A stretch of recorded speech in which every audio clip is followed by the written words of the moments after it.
Time travel within one's own lifetime is possible, according to Dr. Sam Becket and Admiral Al Calavicci. They developed the time travel technology, and behold, it worked. Episodes 5 and 6 are of a light and easy subject matter. Nothing too serious. Only the dawn of civil rights and the American South. In the American South, and abusive alcoholic husbands. Time travel is fun. The Fantasmagorium show proudly presents In the Loop, a quantum leap celebration. I am Scotty R37. Antiderivative Jill is here. We are excited to have Dalek 451 with us this time and that. And Steve will be calculating the odds on how Ziggy gets us out of here. How are you guys today? Doing really great. Not too bad. I've had like I said while I was off air. I've had a bit of an odd throat, a bit of a cough today. I'm not sure if I've caught something, but other than that, not too bad. Although you did say episodes 5 and 6, today is episode 7 and 8. 7 and 8. My mistake. That goes to show who Yeah. writes my copy. I should fire myself. But speaking of time travel, this is the first time I think that we've actually had 3 different time zones present, and so it's very exciting. What time is it where you are, Dalek? It's 6 minutes past 2 in the morning. Okay. All right. And I can only be seen and heard by you through some sort of neural holographic link. Thank you. Yeah. Let's go with that. And Jill, you're not as far displaced as I am. No, we're just an hour apart. It's just 1 hour later for me, but you might hear some children screaming. I don't know if you can hear that. I can hear it, Joe. It sounds like they're having fun.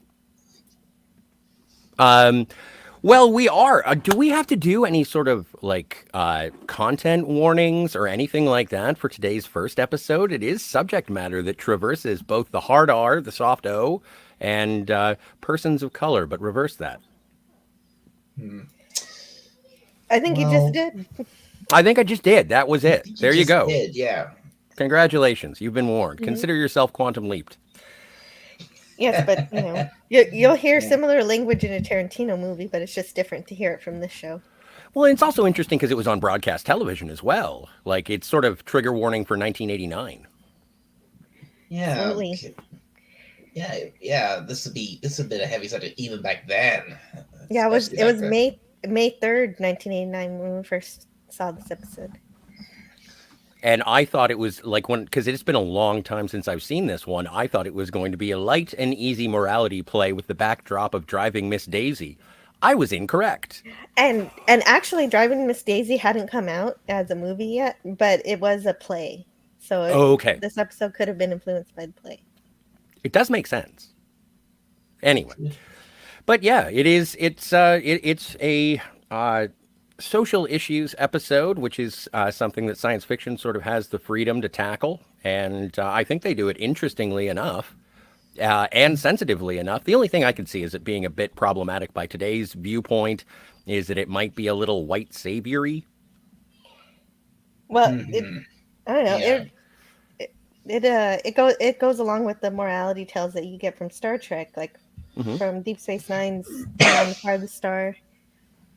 And I don't know. I don't see any problem with the characters learning and growing. No, and I agree. Yeah. I agree with you. I didn't find it offensive at all, but watching it, I was sort of butterflies in the stomach being like, how are we going to tiptoe through the tulips on this one? They don't. They head straight through them and burn the tulips down. Yes. If you ask me, I think there is another episode which is a lot. I think it's from the second season, which is I think is probably a bit more uncomfortable to watch than this one was, because it deals with a very very similar subject matter, but in a bit of a different context, because in that episode it's a very different setting, because in that. Or maybe I shouldn't give it away too much. Maybe just wait for you to get to that one. Well, Well, sure. Quantum Leap is usually pretty lighthearted, but every once in a while it gets serious, and so I imagine that we Yeah, won't get we'll yeah, get most of the time, some serious episodes and more lighthearted than yeah, than. yeah. There are, most of the time it is pretty lighthearted, but there are definitely times it can get very serious. Yeah. Oh, absolutely. And I think that they sort of, and as we get into it, which we will do right about now, Sure. I think that it does a perfect sort of, I don't want to say lampshading, but acknowledging of that situation by sort of saying, you know what, like when Sam says in the opening narration, he's like, oh, it was all fun and games. You never know who you're going to leap into, and you get to go and do different things. And I was starting to have a good time, and then we leap into Jesse, and it's like, oh boy. Oh boy. And you know what? That's something to look forward to because I think this is the first time that we get the sign off of "Oh boy" in an episode as becoming a staple, which is great. Yes, I noticed that. That was great. And oh crap. Oh no, I do not you know should why. you should never have installed that roller coaster in your home. I'm sorry. Oh, not at all, not at all. If it happens again, I'll go deal with it. No, it's okay. It's cool. And obviously, anything that happens that you have to go and deal with, Dalek has so graciously come to join us because he is a quantum leap expert, and so it's great to have him here. Well, I'm definitely a big fan of the show, and I've watched it plenty of times. Yeah. Okay. Actually, can I go see what this is going on? What's going on? I'll be right back. Absolutely, absolutely. Hopefully, you don't find any dead people. What was your first experience with Quantum Leap, Dalek? When did you get into it? Did you watch it first run, or did you sort of get into it after the fact? Well, I wasn't. Well, I couldn't. Unfortunately, I couldn't watch it when it first aired because I hadn't been born yet. I was like three. I was 3 years too late for that. Well, heavens. So obviously, how did you bump into Quantum Leap then? Well, I first saw the show. I think it was on this. Just on this on TV, really. When it was being shown over here in the UK on ITV. I think there was this channel that ITV had, which was devoted to older shows, and one of the shows that showed a lot was Quantum Leap. Nice. And I just I think once I started watching it, I just kept on watching it and then eventually, once we finally properly got the internet at our house, I went hunting it down. I watched all of the episodes, and some of them I watched multiple times because they were that good. Oh, absolutely. And as Jill was mentioning with the morality plays sort of through science fiction, the thing that really gets me going throughout the Quantum Leap series is looking back at it now, playing Where's Waldo with all of the older actors, which is so fun. Just to be able to, hey, it's that guy, or hey, it's that girl. It's really kind of entertaining. Yeah. Anyway. Hey, are they alive? barely. Okay, well, that's good. I'm glad that they're barely. So, yes, we do have our first episode of the evening. Yes. Oh, sorry. All right. The Color of Truth. Yes. It was written by Deborah Pratt, who also wrote the episode Starcrossed. And really? and only because it's relevant to the episode itself, she is African American too. Okay. And it was directed by Mike Beher. And Sam leaps from the last episode, where he was part of an Italian crime family. Oh, that one was a fun one. Oh, yeah. Oh, where is it? I have to find where I know him from. There is a sheriff in here that I desperately have to find out. Oh, sure. Okay.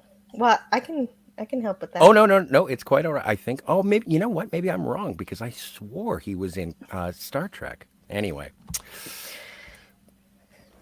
We start off the episode in 1955. I think this is our second visit to 1955, yes? I think that's right. That sounds familiar. Because in the first episode, when Sam leapt into the test pilot, he leaps into 1955, and I made a joke about it being like, how original, a time travel story that goes to 1955. But here we are again. Apparently, it's a focal point of time and space. Sam visits the early to mid 50s quite a lot because it was actually because it's established in the show he was actually born in 1953. Early 50s, like mid 50s. That's very early in his life, and well, and this is and having quantum leap, it is established that you can only leap within your own lifetime. So yeah. But at the beginning of the episode, as I said, Sam says, I'm just starting to get the hang of this. And the hardest part is figuring out who you are. But as long as I'm here and I'm hungry, I might as well sit down. And that's where the trouble begins. Oh, hi, Jesse. There's Jesse. Yeah, he just sits down at he just thinks, in the meantime, I'm hungry. So he just sits down, and then boom, there he is. And there it is. And of course, everybody's staring very rudely at him. Yes. Welcome to 1955 Alabama. Yeah, so we're in this episode, we're discovering the disturbing part of American history where people are pretty crappy to each other. Mm-hmm. Yeah. And luckily, and it's one of those things, Dalek, we were sort of briefly talking backstage about certain things happening in modern entertainment where there's a heavy-handed message and whatnot. There's one side and then there's another, and this is racist, that is racist, these people are bad, those people are good. But in this, even the lady behind the lunch counter is like, aren't you here to pick up Miss Melanie's lunch? Sort of trying to usher the situation away and sort of talking to these guys. I believe one of them is named Toad, which can't be very flattering. That you don't want me cleaning up blood all afternoon, do you? Which is sinister. But it's nice that the lady behind the counter is, whether self-serving or not, trying to diffuse the situation so that no one gets hurt. I agree. At least people are presented as human beings, even if they're being, less than good. Yeah, it's not. Yeah, to mention like it's not quite like if you had a scene like this in a modern show. I mean, like one episode of Doctor Who I can think of in particular. Mm-hmm. It would just be this the whole episode. These guys would just be portrayed as straight up. They would be portrayed as monsters, basically. Well, these two guys kind of are monsters. They are doofuses, at least. I think one's just an idiot. Yeah, well, you're right. One is just an idiot. As we will see later, I agree completely. Yes. So anyway, obviously, feathers are rustled, and the nice lady behind the counter says, just take the sandwich and please leave. And so Sam does, thankfully. Yeah. I mean, she actually shows him at least a modicum of respect. Just give him a chance to just leave peacefully. Mm. Right? Yeah, so Sam leaps into August 8th, 1955, into a leapy named Jesse Tyler, who lives in Alabama. His surname was Tyler. That's why I misremembered it. I mean, can't even get to enjoy his reflection. I was actually a little confused because you started calling him Jesse, and I was like, so wait, his name's Tyler, isn't he? His surname's Tyler. Mm-hmm. Oh yeah. Because someone comes to give him an ugly face, so he can't even look at himself. Kind of rude. And here we have Miss Melanie.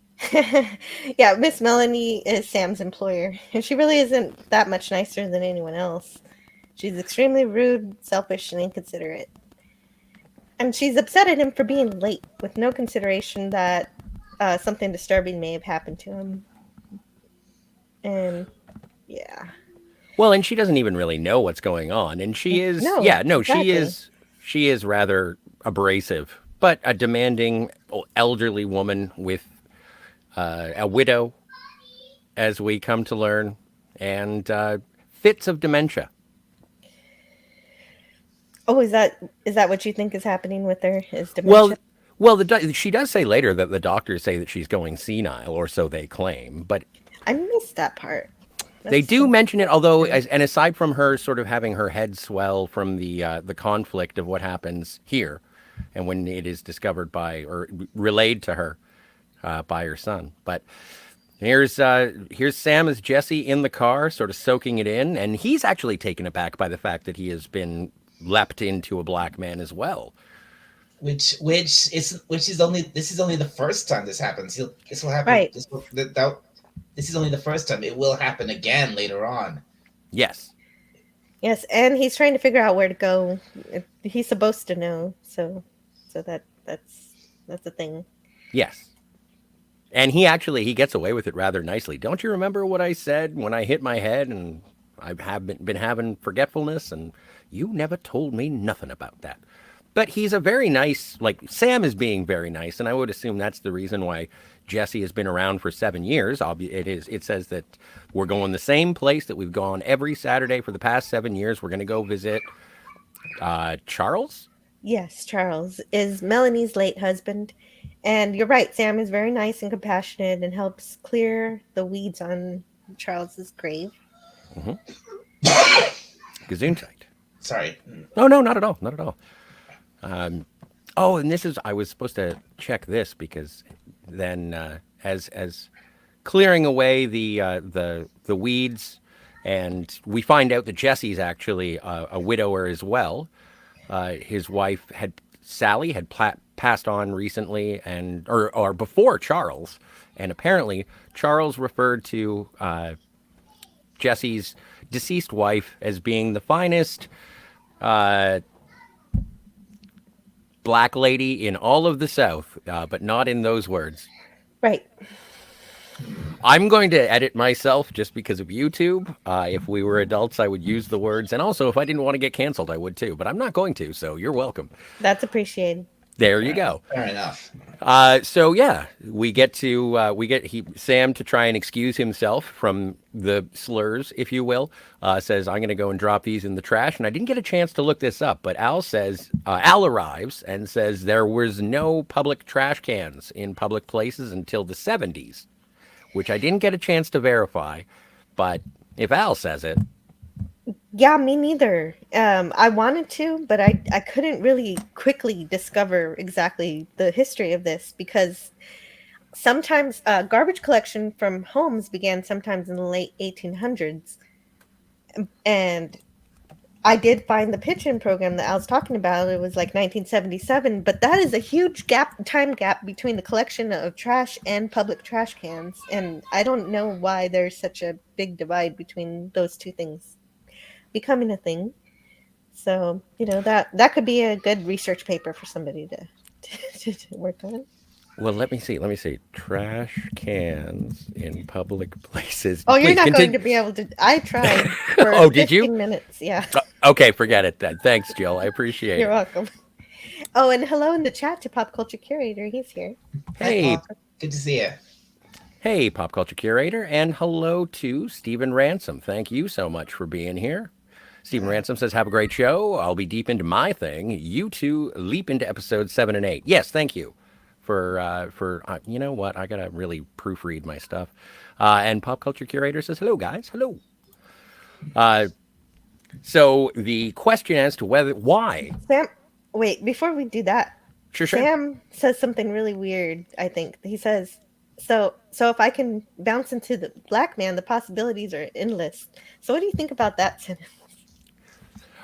Is that just because he's only been leapt into white characters and now he's excited that he can be diverse? I don't know. Specifically, he's only leapt into white men.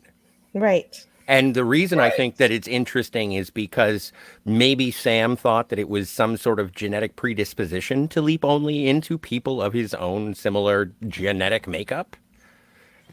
Yeah, we get hints that higher power is involved in deciding who he leaps into. So what does that say about that?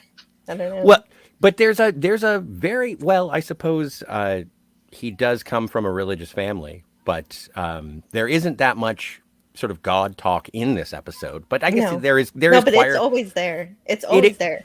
it's oh It's yeah yeah.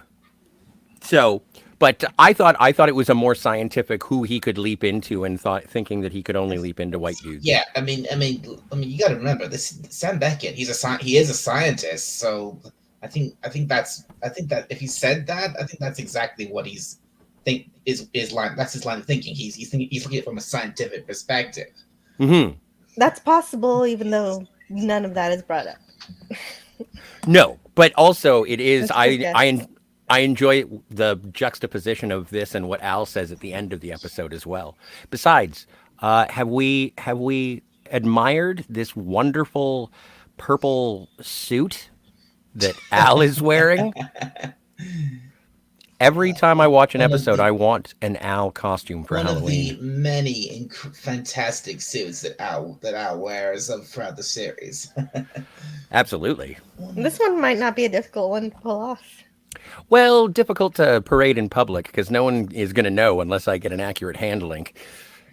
Yes, you have to have Ziggy I do. and a hat or something.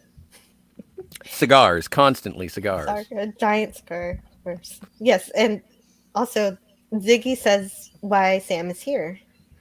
It's like an 87% chance that it's to save Melanie from becoming squished by a passenger train. A choo-choo. A choo-choo. She is going to be hit by a choo-choo. Oh, Al is so sensitive. But Sam also has some ideas, and because he did sit down at that lunch counter, he's like, maybe I'm here to kickstart the civil rights movement. And Al is like, no, this is too dangerous, and you are out of your depth. Yeah,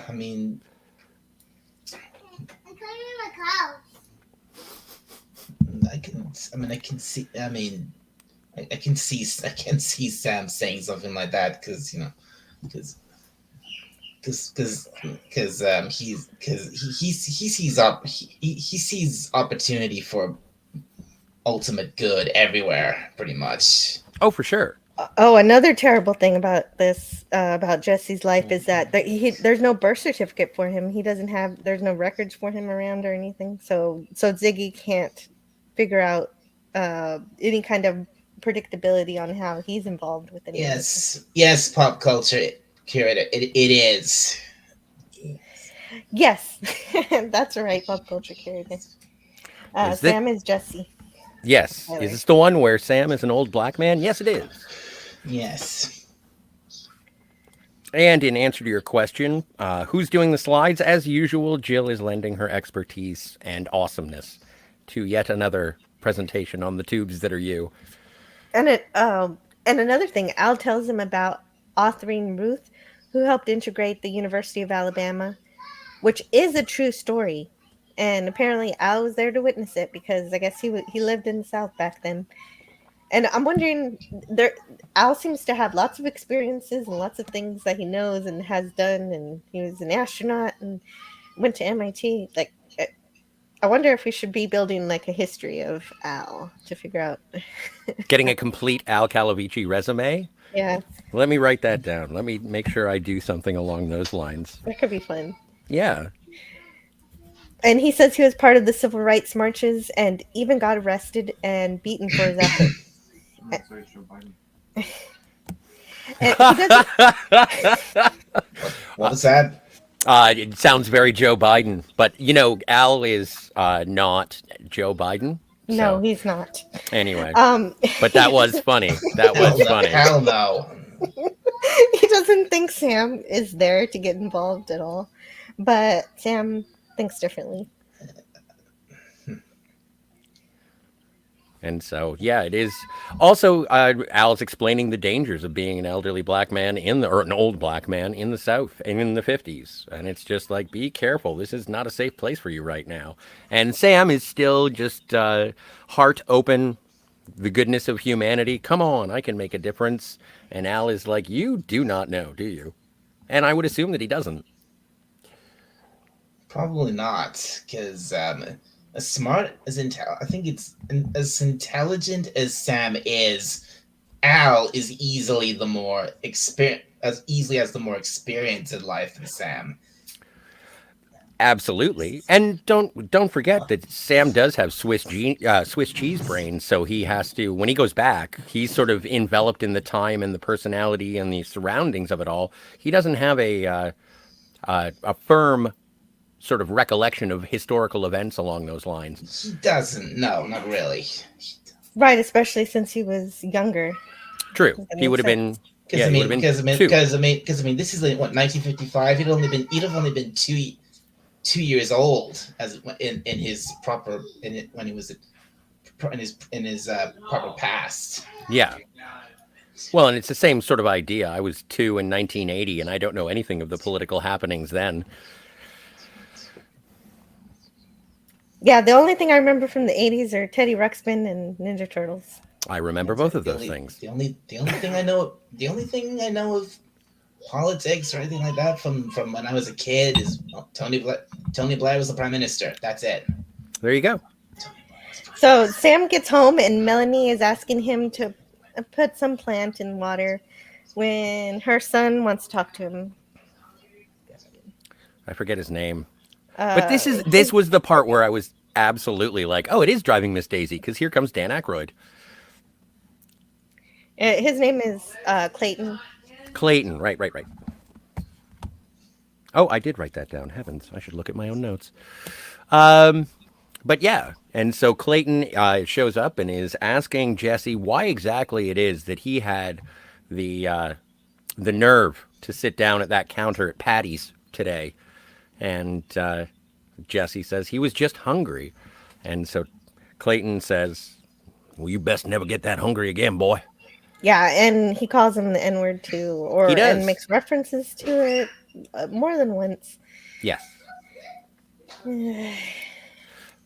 And but he's obviously a coward because Jesse makes movements to be like, Sam does. Sam's like, don't do that. Don't. And then he goes to move a flower from one counter to the other, and Clayton's obviously like, oh, don't hurt me. Yeah, well, Clayton deserved much, much worse than just a slight move that he gets. True story. But of course, that wouldn't end well for Jesse, so I'm glad that doesn't happen. Right.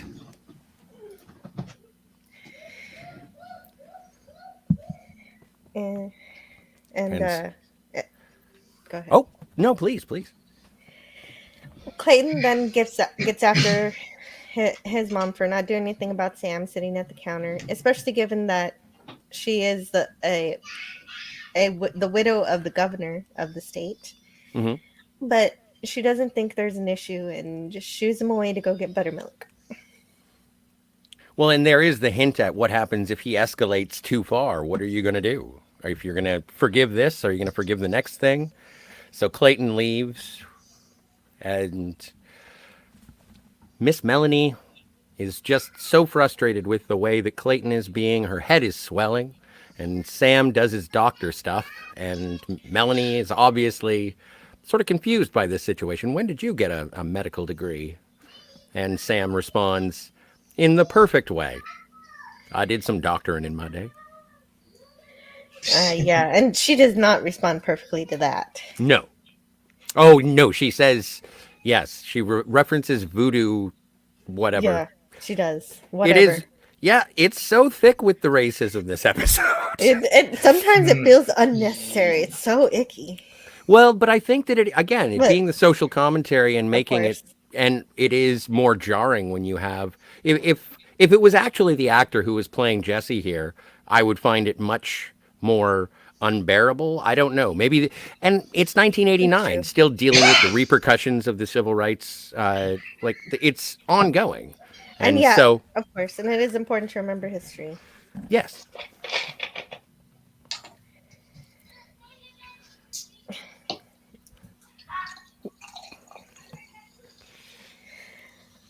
So I'm gonna leave the slide here, and I'm gonna be right back. Okay. So this is when Nell, Jesse's granddaughter, arrives because as we are shown that she picks him up at the end of the day to take him home after having served Miss Melanie all day. And Nell wants to know. Well, first says, like that was so awesome. I heard that you went and sat down at the lunch counter. And Sam's like, I didn't think it was that. All right, if you heard, great. But hopefully Miss Melanie isn't going to keep you late tonight because you do have some things to do. And but it reminds me, and just speaking of the social issues, like Dalek, you're obviously a fan of Doctor Who. Of course. And so early on, Doctor Who was intended to be sort of a historical education show for children, was it not? In the very early days, yeah, it was. Like that's exactly what they wanted it to be. Like they wanted it, I mean, take the whole time travel aspect and have it actually, travel through history and actually teach kids history. But obviously it didn't turn out like that because after the first, I think the BBC rejected that or something, and then not many people watched the original version of the first story of Doctor Who, and then they came up with because what happened is the very first time they went back in time in Doctor Who was to they didn't deal with aliens or monsters. They dealt with cavemen. Mm-hmm. They went back to prehistoric times, and the only problem that was there for them to solve was to stop these. Well, I wonder if I can say these cave people. The only thing they wanted from the Doctor was to give them fire so they could survive, and right. And so there is sort of echoes of that when it comes to time travel, of using it as a teaching situation as well. Yeah, but of course the show went in a completely different direction when in the very next story they went to an alien planet, and of course they introduced the Daleks. Yes. Wow, that early. I needed to watch this series. The very first alien that's the Doctor the first scene ever in Doctor Who were the Daleks. Yeah, I've seen the first 3 seasons of the new Doctor Who. But, oh crap! Sorry. Oh heavens! Oh no, it's quite all right. I know. I just. Oh my! And it's never a dull moment. And essentially it was the Daleks that cemented Doctor Who's place in British culture. Everyone and the show, once they were brought in, the show just took off. Yeah, absolutely. And so we are going to get a lovely exchange from Miss Melanie, and Sam is. I never know whose name to say, the Leap-E or Sam, but I'm just going to stick with Sam. So Sam goes back and does say, "Is it okay? Can I go? Are you going to be all right?" And Melanie reassures that Clayton is coming back for supper. But yeah, I was trying to find out whether or not this particular actress was in anything of note later on, but I couldn't find anything. Ah, well. Jill, if you'll roll us to permission to leave Miss Melanie. Jill? Oh, I thought she was there. My mistake. Oh. Wait. Hang on a second. It seems... Oh, yes! Thank you, Pop Culture. I meant to mention that. Pop Culture here in the chat. You did recognize the old lady from TNG. Yeah, she was... I didn't mention it. What old lady from TNG? Was Miss Melanie in TNG? Yeah, she was in a very bad episode of TNG. Oh, wait a minute. Was she that old crone who had it out for Troy as the moment she came aboard? Yeah. She's played by Susan Oh French, my who was god. in the episode of The Next Generation Man of the People. Oh, that Oh, episode. wow. That episode was bad. That Yeah. episode was so bad. I don't even know what it's about because I guess I didn't like it so much that I didn't even when we watched it for Saturday Night Star Trek, I didn't write any notes. I just put F. That's it. Makes sense. Yeah, so now I don't know what it was about. I'm impressed by Miss Melanie's longevity. I didn't realize she would have made it to a 6th season episode. So what I miss? We were just discussing the teachable moments from science fiction and through Yeah. Quantum Leap and Doctor Who, and now we discussed how Nell showed up and was giving big props to Sam for sitting down at the lunch counter and Oh yeah, hoping that Miss Melanie wasn't going to keep him late because he does have business. yes, and she doesn't. She lets him go to her credit. To her credit, she just let him go, and Nell is inspired Yes. to engage in these freedoms the way that Jesse did one day. Well, and it's funny, sort of having Sam there, and Nell bounces the ideas off, and she's like, "I just can't wait to make these white people angry." And he's like, "Is that why you want to do it? To make white people mad?" And she's like, "Yep." Well, when you have to experience all of that hatred all of that time, it kind of makes some sense. Oh, absolutely. Yeah.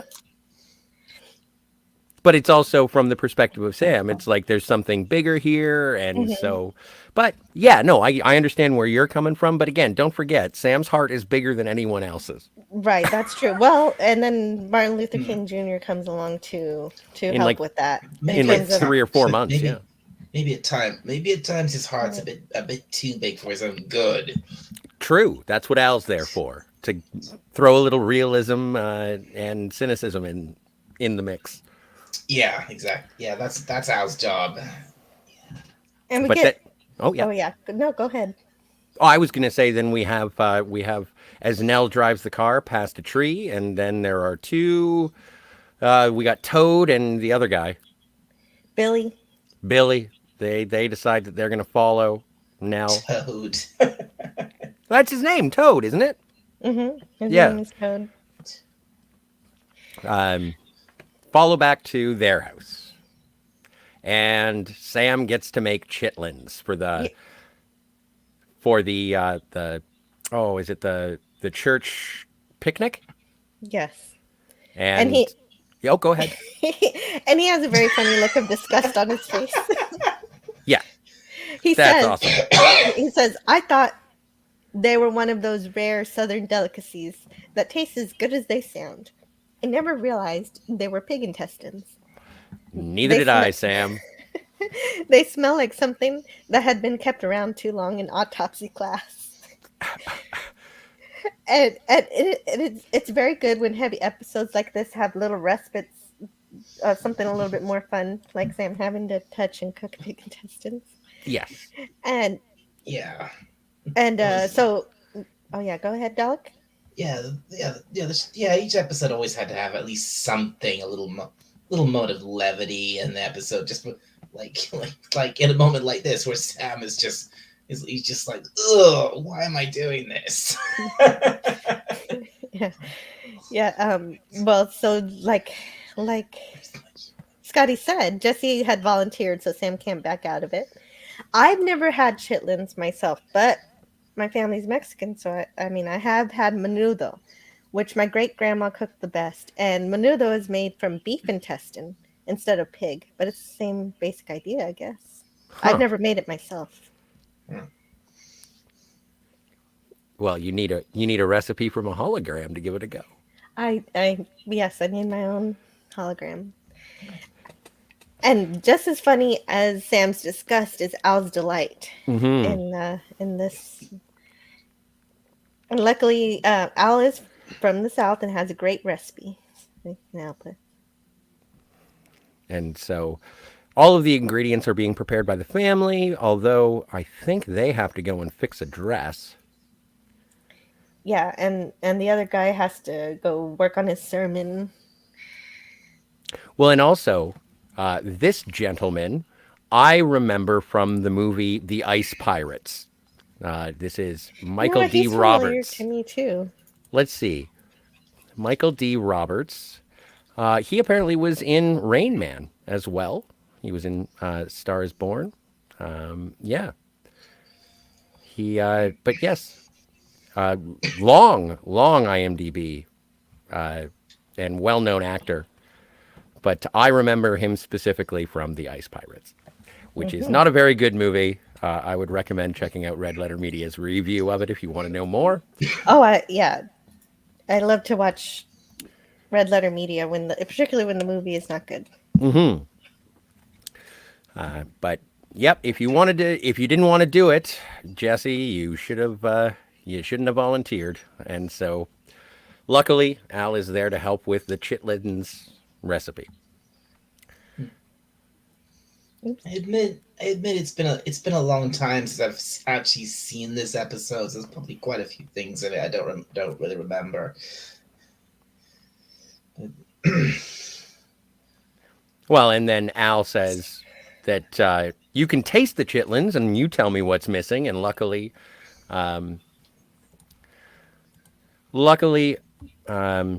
Willis does taste it for him and says it needs salt, but also stop rocking the boat. Don't do what you did today. Don't go sitting up at the counter. You're just making things harder for everything else, which I thought was an interesting juxtaposition of Jesse getting or Sam getting it from both sides of the community. Yes, there's a real fear and danger that is going on here. He's afraid the family will be hurt. Hmm. Eh, but a common excuse throughout this whole episode is that the people in the town were born this way and that's the way they'll always be. And of course that's a bunch of BS, but yeah, I guess that was a common excuse back then. But Sam threw out, oh, and yes, things like that. Yeah, right. So there is a real danger, and then, yeah. Nell is obviously shaken by this, as is everyone in the household, because that's a terrifying thing to have to happen. Yeah, well, yeah, Jesse's son's fears come true. You said his name was Willis. Yes. When Toad and Billy Joe come to burn a cross, and the sheriff tries to play it off as mischief, but we know that this is one of the main methods of terrorizing minorities, employed specifically by the KKK. And Mm-hmm. to me, it's definitely a threat of violence, as this kind of thing was often paired with lynching, which Yes. is a type of torturous murder. I can already hear like this is an episode of In the Loop, a quantum leap Yeah. celebration. This is going to be demonetized and taken off of the airways. So don't forget to like and Okay. subscribe, everybody. Ring the bell. So let's get away from the burning cross. That's If probably it's gonna. not, yeah, I don't want to shy away from the adult situations, but No, wow. no, yeah, no, it's terrible. You're right. You're absolutely right, though. I'm sorry. I No, no, stand on don't that for a moment. apologize. It's Jimmy Um, and Toad here. but then you could see exactly why Sam is so passionate. That he is not just there to save Melanie. That he's there to For make a difference. absolutely, I yeah. mean, like I've said earlier, this exact kind of thing we're seeing here. This is only the first time Sam will have to deal with it because later on he'll have to deal with this kind of thing again when he's trying to save a young black woman in a trial who has been put on trial and she's supposedly I think like committed a murder or something and um and just Yeah, and in I between know. and in between the trials while he's like walking through the middle of this very much a 50s southern town and there's this and he's talking to this woman who approaches him and wow the word just the language coming from this woman's mouth is unbelievable. Well, we'll get to that when we do, and Sam won't be solving civil rights right here in 1955, but I agree with Sam's attempt here. Every little peaceful act towards it is worth it. Yes. Well, and it did remind me that, when time travel happens, it is sort of the wings of a butterfly. There are ripples in time that are happening throughout this episode, affecting other people's perceptions. Hmm. But I was incorrect when I speculated or was guessing that the sheriff, played by Royce D. Applegate, was on Star Trek. I'm mistaken. I always get him mixed up with Argyle when in actual fact he was Chief Manilow Crocker on Sequest DSV. Oh, the sheriff. Yes. Yeah, I just glanced at his IMDb too. Apparently, T.J. Hooker too. Even though Oh I didn't wow. watch that. So he was with Shatner at one point. That's glorious. Hmm. And I like pop culture curators chat. I agree with him completely, so he doesn't have to be sorry. No, absolutely. He says, I like that they were blunt and open with racism and language. The episode would not be believable or have the impact it does without it. Absolutely. That's true. It's heavy, but it's realistic. Well, it doesn't That's shy the, away. that's the Yeah. thing. Although, and what I found is that Sam is just sort of conducting himself as he would any thoughtful man or person who is sort of brushing up against this kind of prejudice. And he's like, "Don't. This is more than mischief. This is, acts. This is threats of violence against my family. Would you accept this?" And it's apparently one of the boys. I'm assuming Toad is the sheriff's son. Agreed.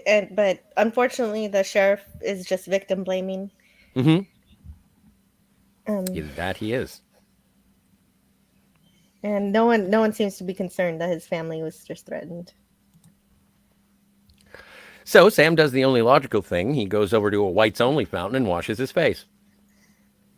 Yeah, he does that, doesn't he? Yeah. Which kind of, you know, if you're confronted with what you've been confronted with so far, and I'm not saying that Sam has no right or Jesse has no right to use this fountain, clearly they do. Right. But it is one of those, it's a minefield. As I don't much even as think it, he was thinking about it. I think he was I just don't like, either. I'm hot and thirsty.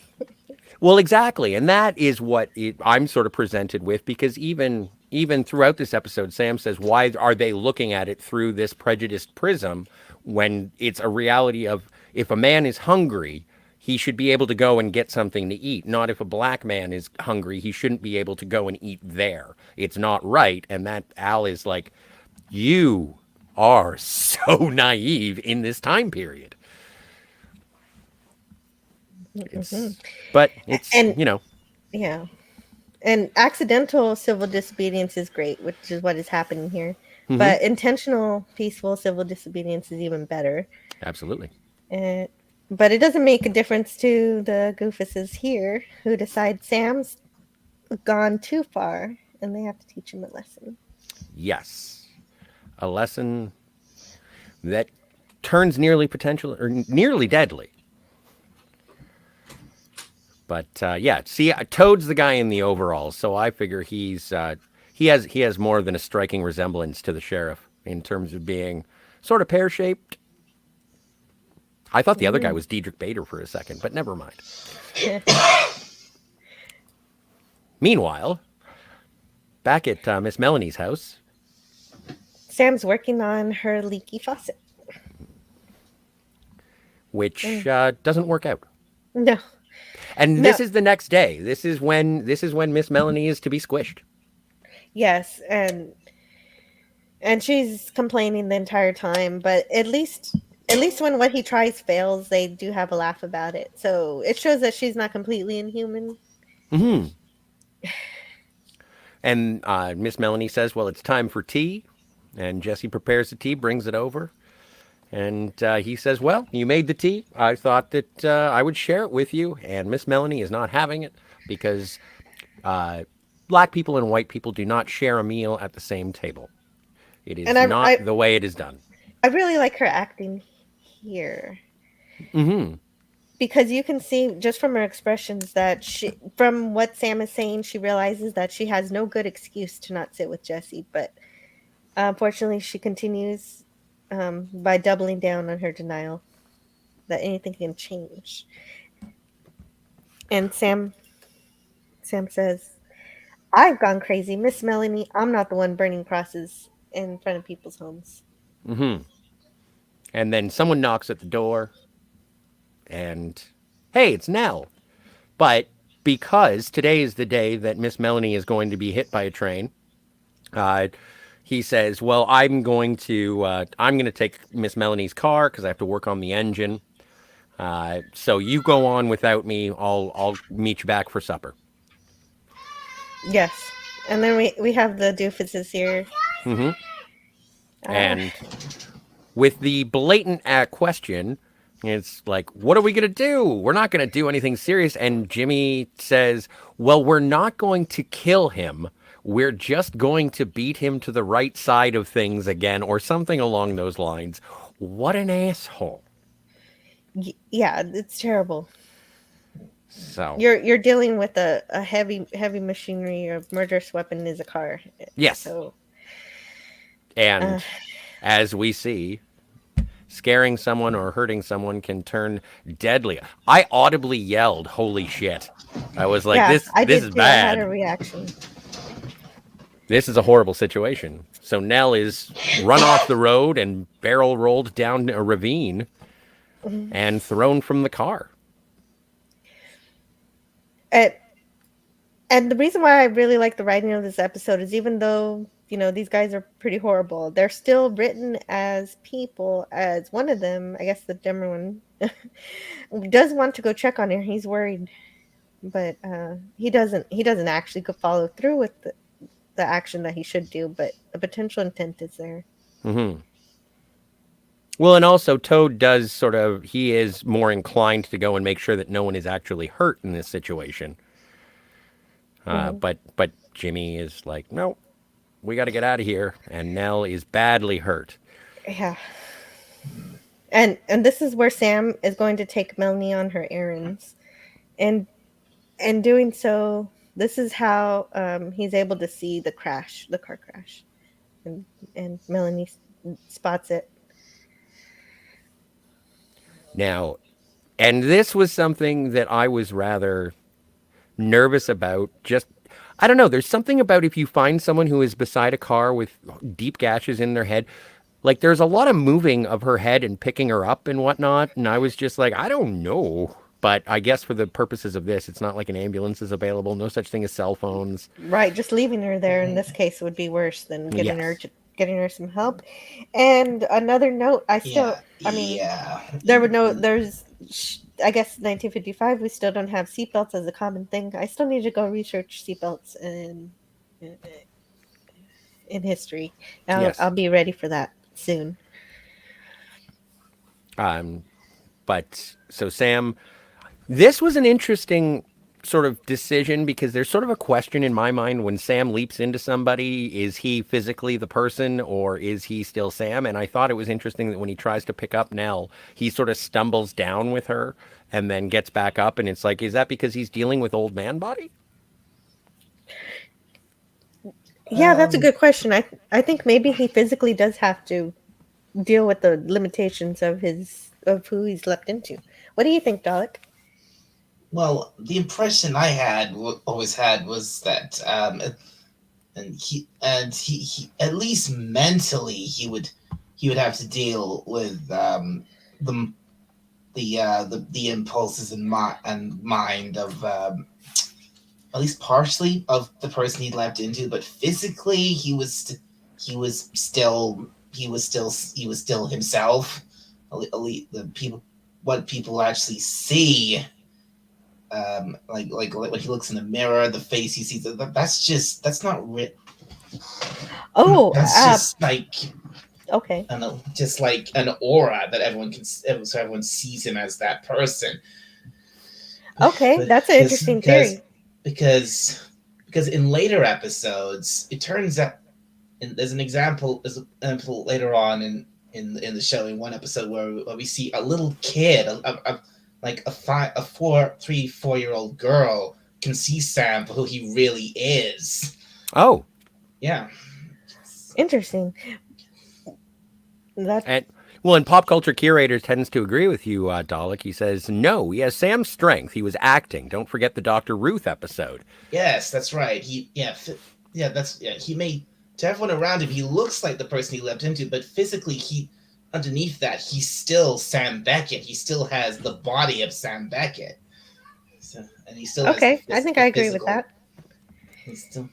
And pop culture also says seatbelts came out in the 60s from his knowledge of having lived through this time.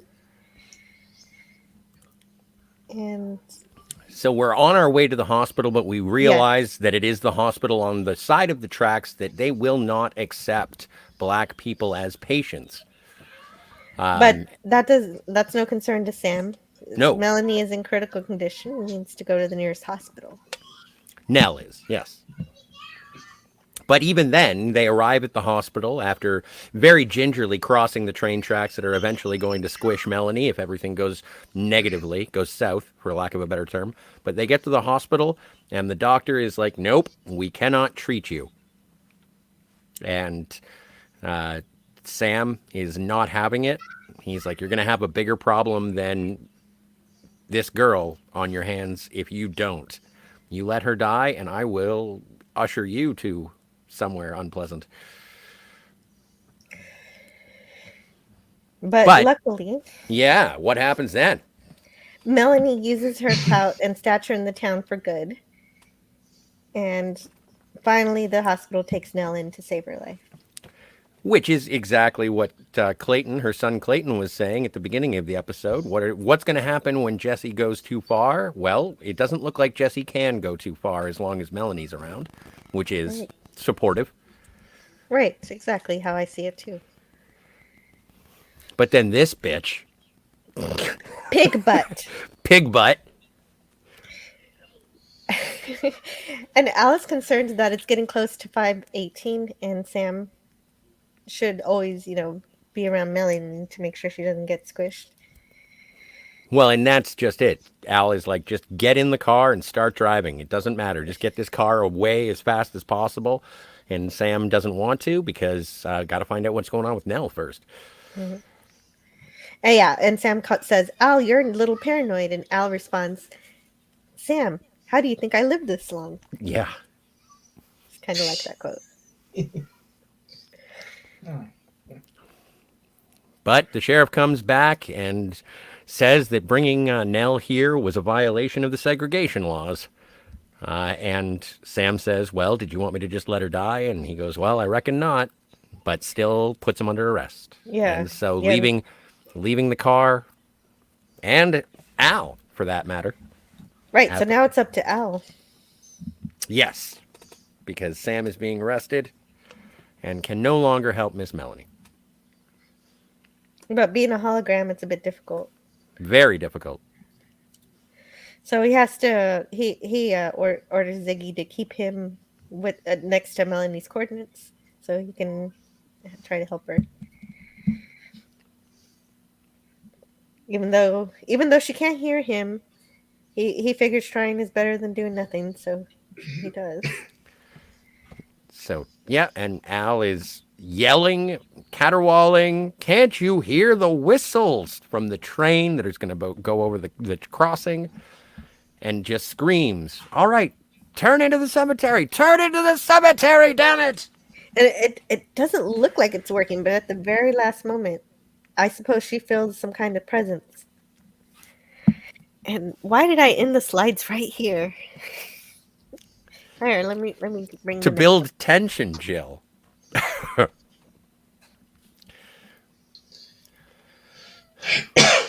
Was that it? That was the last one? No. We just have to switch over.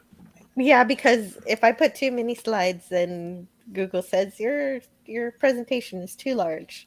I can't handle it. Oh, typical. Oh, look at that locomotive. So she thinks she doesn't know anything about Sam, so she thinks that the presence that she felt was Charles, her dead husband, who helped her escape death. And which is funny because she even says, thank you, Charles, but you didn't have to swear, which is pretty much exactly what Al did. Yeah, so, and I know that Al has indirectly saved lives by helping Sam, but this is the first time Al saves a life himself. Mm-hmm. Yeah, yeah. I suppose it is. Yeah. Uh, I do, and yeah, I have to go back and watch this episode of TNG now. Anyway, sorry. No, no, yeah, I was don't. kind of excited that I found a TNG, Star Trek reference that I thought that you wouldn't catch, and I know you didn't, so that was fun. Thanks again, But Pop. but it was pop culture who called it out. I missed it. I missed saying it. But of course, having saved Melanie's life leads Al to this conclusion. What? Yes.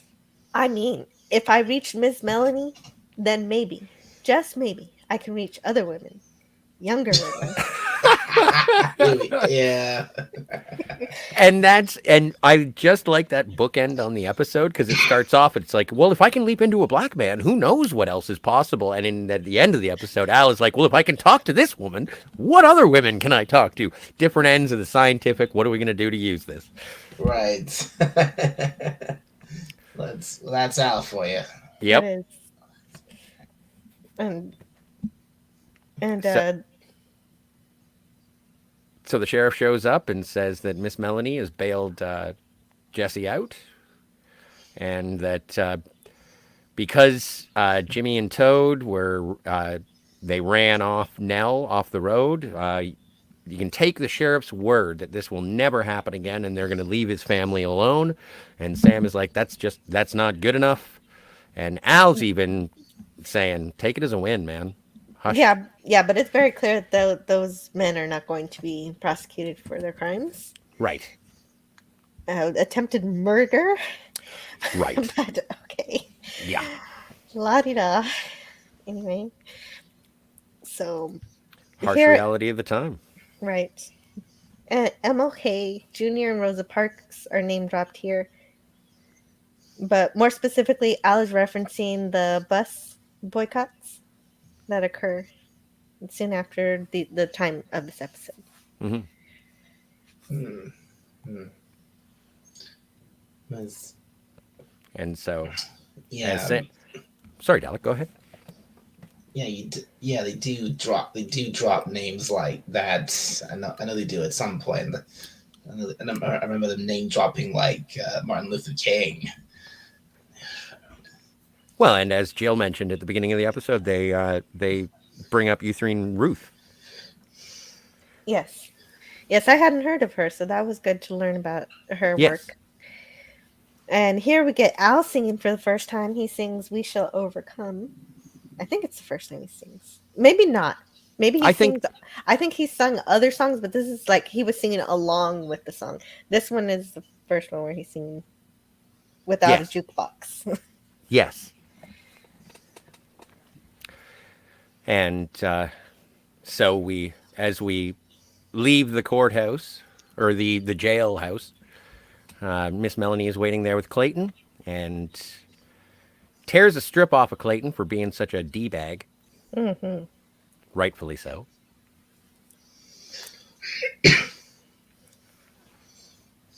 And Sam thanks Melanie for helping Nell get treated, but Pleads with her. Yeah, he pleads with her, and she tells him that Nell was moved while still in critical condition. So that could have been bad for her, but luckily she was fine.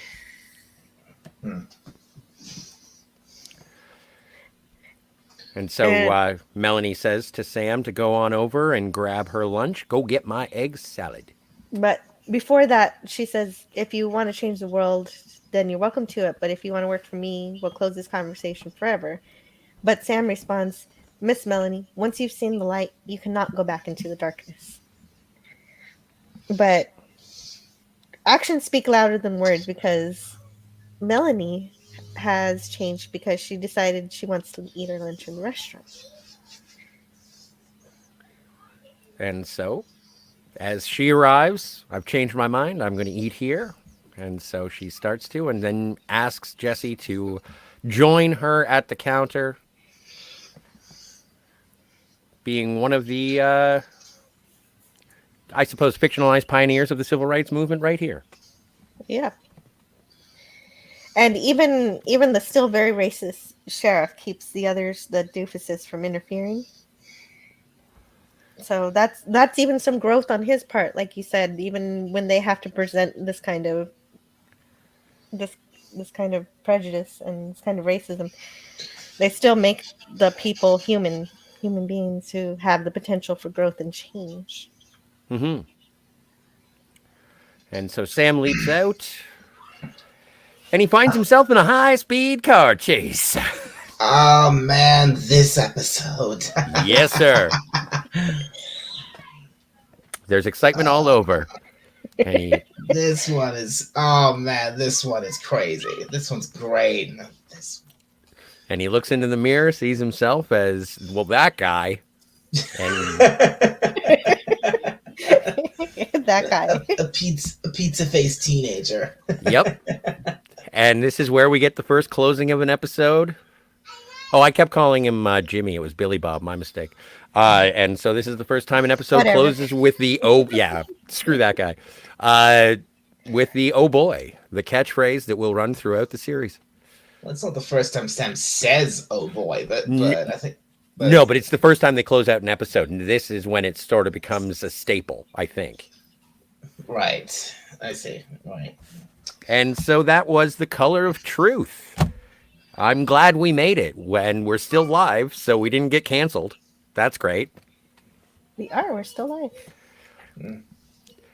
And so, yeah, we along with Sam leap into a car chase on the episode called The Kamikaze Kid. Well, it's not I don't think it wasn't a chase. It was a race. It was a race. A drag race? Yeah. Oh my goodness, Canadian Spider-Man is here. Canadian Spider-Man. Hey. Hello and happy Thursday. Thursday.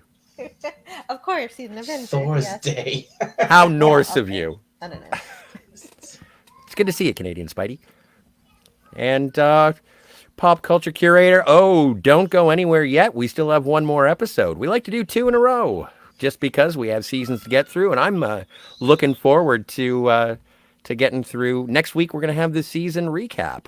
One more episode and a season recap. But yeah, we try and go through 2 per episode on In the Loop. And then Canadian Spider-Man says, Jill and Dalek are here. Whoop, whoop. I know, dude. Yes, I'm excited yes, too. Spidey. Yeah, I'm here, Spidey, for the I'm on this channel for the very first time. Yeah. I will be right back, and I'll be back. Okay, perfect. Canadian Spider-Man goes on to say, love you guys. Hell yeah, I'm thrilled. I'm drunkish, but also thrilled. Well, thank you. Drunk-ish. You know, some people would see their drunk half empty, but I'm glad and say that they were soberish. But I appreciate that you are drunkish. You see your drunk half full. At least he's being honest. True story. And Canadian Spider-Man goes on to say, the Fantasmagorium show, great to see you live. Thanks. And again, thank you for being here. Appreciate it, Spidey. So, yeah, we're going to be going from 1955 to 1961 as soon as Jill returns, which is dope. And just so you know, Dalek, Spidey is 5 beers in.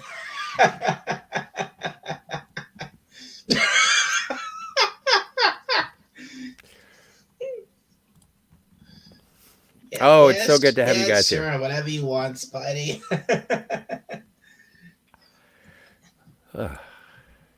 But yeah, so we move on from race relations and the civil rights movement to abusive alcoholics. It's going to be a fun Thursday. This one, yeah, this episode's gonna be really fun. Well, and this one's a little bit, easier, but It yeah. is, yeah. It's more. It's not quite as. It's definitely not as heavy as the last one, but because it's more of dealing with it. It's more Sam. It's just Sam becoming a teenager again, basically. Yes. But I'm absolutely shocked by how many people are just like drunks in this episode specifically. True. But we get the recap, and oddly enough, they gloss over what happened in the last episode and just refer to this episode or with the Color of Truth as sometimes you just eat and leave, eat and leap. Yeah, sometimes you have to eat and leap. Like it was just a joke on eat and run, but yeah, it is a little strange to just paint over that real quick. But we get back to it, and oh yes. Yes, this episode first aired on May 10th, 1989, and was written by Paul Brown and directed by Alan J. Levy. And Sam leaps into Cam Wilson on June 6th, 1961, in Los Angeles, California. Mm-hmm. Yeah, but he's and he's driving an old rust bucket in a drag race. Yeah, his mom's car. The Mom-mobile.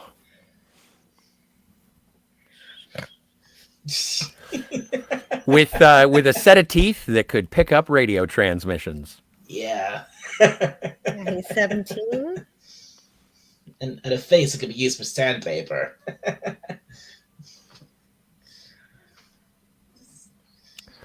And we go back to Pinky's Burgerland. And it may be who he jumped into. Judging by his driver's license, his name is Cameron Wilson. And it might be him. It might be Sam or it might be Cameron, but he has a hankering for a hamburger and a malt. And this is where we get Jason Priestley, everybody. Ladies and gentlemen, Mr. Jason Priestley. Tell me more. You really want me to talk about Jason Priestley? He was on Beverly Hills 90210. Just a minute. I don't know stuff. And yeah, he's Canadian, prolific Canadian actor and race car driver, oddly enough, that he's in this episode. He had a fairly bad accident in a car wreck once, but he recovered. And he's been acting steadily ever since the late 80s, early 90s. Thank you. Cheers. But he plays here. He's a bully. Yes. With a group of people right out of Back to the Future, but then we have Cam's sister, Cheryl. Did people actually wear their hair like this in 1961? I don't know. I don't know. I would hope so, because it's a good look. Well, and actually, we do get to see the effort that it takes to get hairstyles like that from Cheryl's mom. Cheryl's mom has got it going on. And Pop Culture Curator confirms, yes, they did wear their hair like that. Thanks. But we're here with Cheryl's fiance, who is right. Yeah, who is obviously not really all that concerned with drinking and driving laws if they exist in 1961. That would have been a cool thing to look up. Oh well. Well, I can do it now. I'm sure there was some sort of general consensus that it was a bad idea. But speaking of the bullies, this is where they play keep away with what's our female protagonist's name, Jill? Jill. Hey! It's the first occurrence of having someone named after one of us. Actually, no, that's not true. There was already another Jill in another episode. How many Jills? 2 so far. Well, actually 3, because one was an actress. Who was named in the episode something else, and then another one who was named Jill. So, but I could be wrong. I don't know. I could be getting mixed up with something else. I might be getting my Quantum Leap watching with mixed up with Man from U.N.C.L.E. I think that's what this happened. So this is the first Jill. Jill, was this the tomboy that was in this episode? Yes. Yep. The tomboy was called Jill. Mm-hmm. Boys don't carry purses. And it actually plays into my actual life, because I mean, I didn't go out of my way to dress like a boy, but I didn't go out of my way to be girly either. I didn't like do my hair or makeup or anything. Yeah, we get it, Jill. It's all right. And like whenever, like the rare time I wear a dress, everybody would freak out. Well, and it's kind of disappointing though, because one of the I've always thought it was hot when chicks had ponytails and baseball hats. It just did it for me. So I don't know. I don't know what these guys are on about. I know, right? And she's way cool. She's even cooler than I was because she knows all about cars. True. Yeah, she does.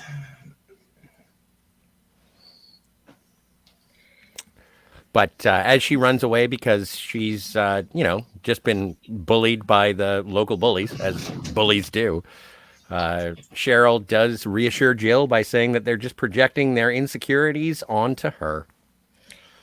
Yes, she learned it in Psych 1. Oh, Canadian Spider-Man, you are 5 deep, aren't you? I apologize. You wrote that too late, so I guess I didn't have to. Yeah.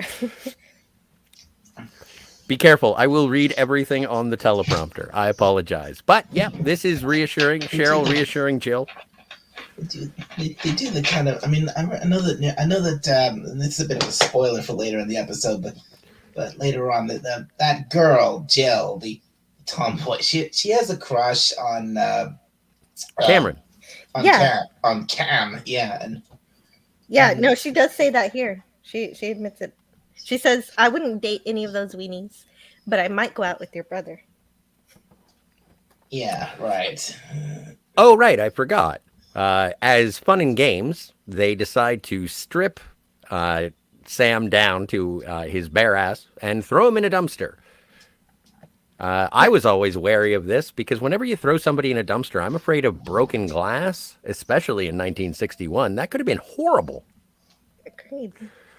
But it's all for laughs because then Al shows up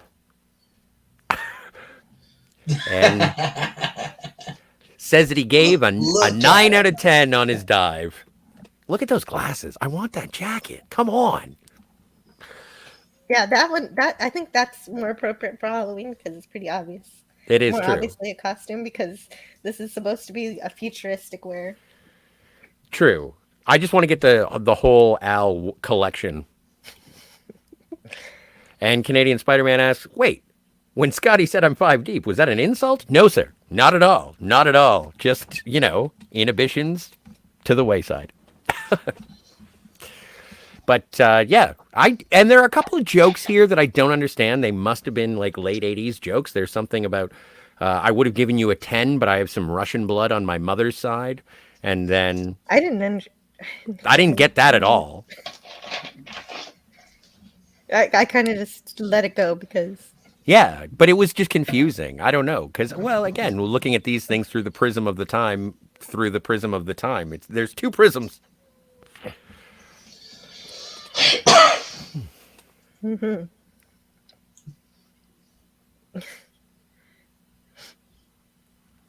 And so,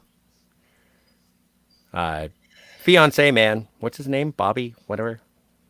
I didn't take as good a notes on this episode as the last one, so fiance man is fine with me. No, I can find it. Screw that guy anyway. I don't like him. No, he's a jerk.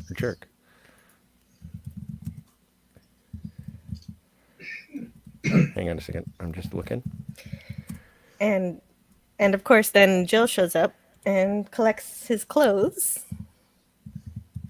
for him, for Sam, for Cam, for Cameron, and then he gets his lunch here.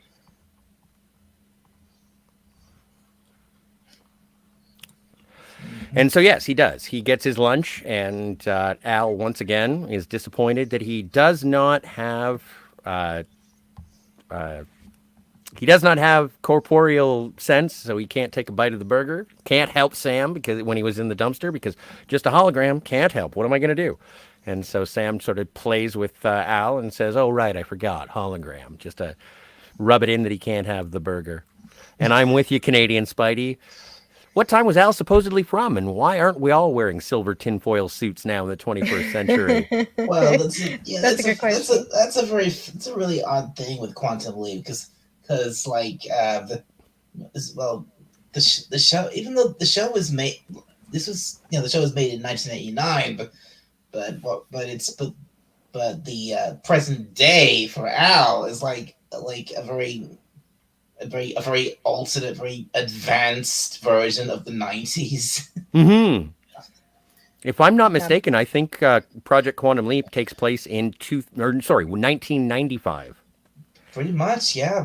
Like early the actual Project Quantum Leap itself is like in the years like 1995 to like 19, and that goes on to like that into the later season like toward 1999. Yeah. Mm-hmm. But Al is sort of admiring the cars, and Sam's not a car guy. He's like, you would do everything for a car like that? And Al's like, yeah, for sure. Canadian Spider-Man says, look how young Dean Stockwell looks. Same age as Sam almost. But nope, Dean was born in 1936. Yeah. And according to Ziggy, there's an 82.6 chance that Sam is there to keep Cheryl from marrying Bob. So his name is Bob. No wonder I forgot his name. What a generic, yeah, exactly, yeah, especially for 1961. Yeah, I think that's a bit of a thing. Is that like most of the characters you got in the characters you got in each episode was they'd have not mostly the male characters. They wouldn't have very interesting names, except for whoever Sam became. Mm-hmm. But and this is where Al goes over why they should be broken up, and apparently because they've just said that Cheryl and Bob are supposed to be going to the Peace Corps. They're going to the South Pacific. They're going to be spending a month in Hawaii, getting used to the locals' language and traditions, so that they can set up a food cooperative and teach. Bobby's going to teach the people of I forget the name of the island, but an island in the South Pacific, and they're going to teach them how to fly fish, and that's the aspiration after they get married, which is going to be happening in 2 days, 3 days. Canadian Spider-Man says, "Are you kidding? My mom is Cheryl, and she named my dad Bob." Or she married my dad, Bob. No kidding. And now Jill can track my whole life. Yes, we know your Google password. Thank you, Canadian Spider-Man. Yes, thank you. And they said that we're going to the middle of the South Pacific to an island called Tonga. Tonga.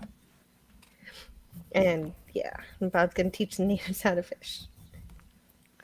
But this is all going to happen after the wedding, and that's going to be the honeymoon, I suppose. Or the beginning of the rest of their lives. Yeah, and the reason why Ziggy says that they shouldn't get married is because Cheryl never makes it to Peace Corps and doesn't get to travel the world the way she wants. And Bob ends up selling used cars at his dad's firm, and Cheryl ends up having, and Bob ends up having quite a few difficulties with drunk driving, and Cheryl has a couple of incidents that make it so that she apparently, quote unquote, falls a lot. Yeah, so he's an abusive husband. He apparently beats her. Yes. And that gives sort of a flashback to Sam in regards to his own sister, who married an abusive alcoholic, and he wishes that he had been able to do something at the time. And Al even says it's just crazy how monsters get away with that and hide it for so long. And Sam says, well, the people who love them should be able to sort of see this out. I was her brother at the time, and that is what is driving Sam now to protect Cheryl, because he wishes he had been able to do that for his own sister. Mm-hmm. Yes.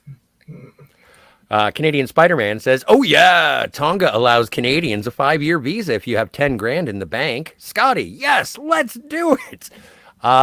Canadian Spider-Man, we should, DM me. Let's figure out our Peace Corps aspirations in the future. Yeah, Scotty and Canadian Spider-Man Yes. traveling the world. And actually, Canadian Spider-Man is a very good person to travel the world with. He's seen a bunch of it already.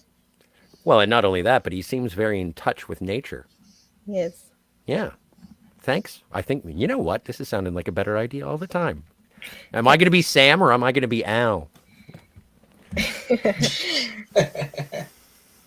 Well, and they have on TV, finally, a TV show that I recognize from a long time ago is Leave It to Beaver here, right?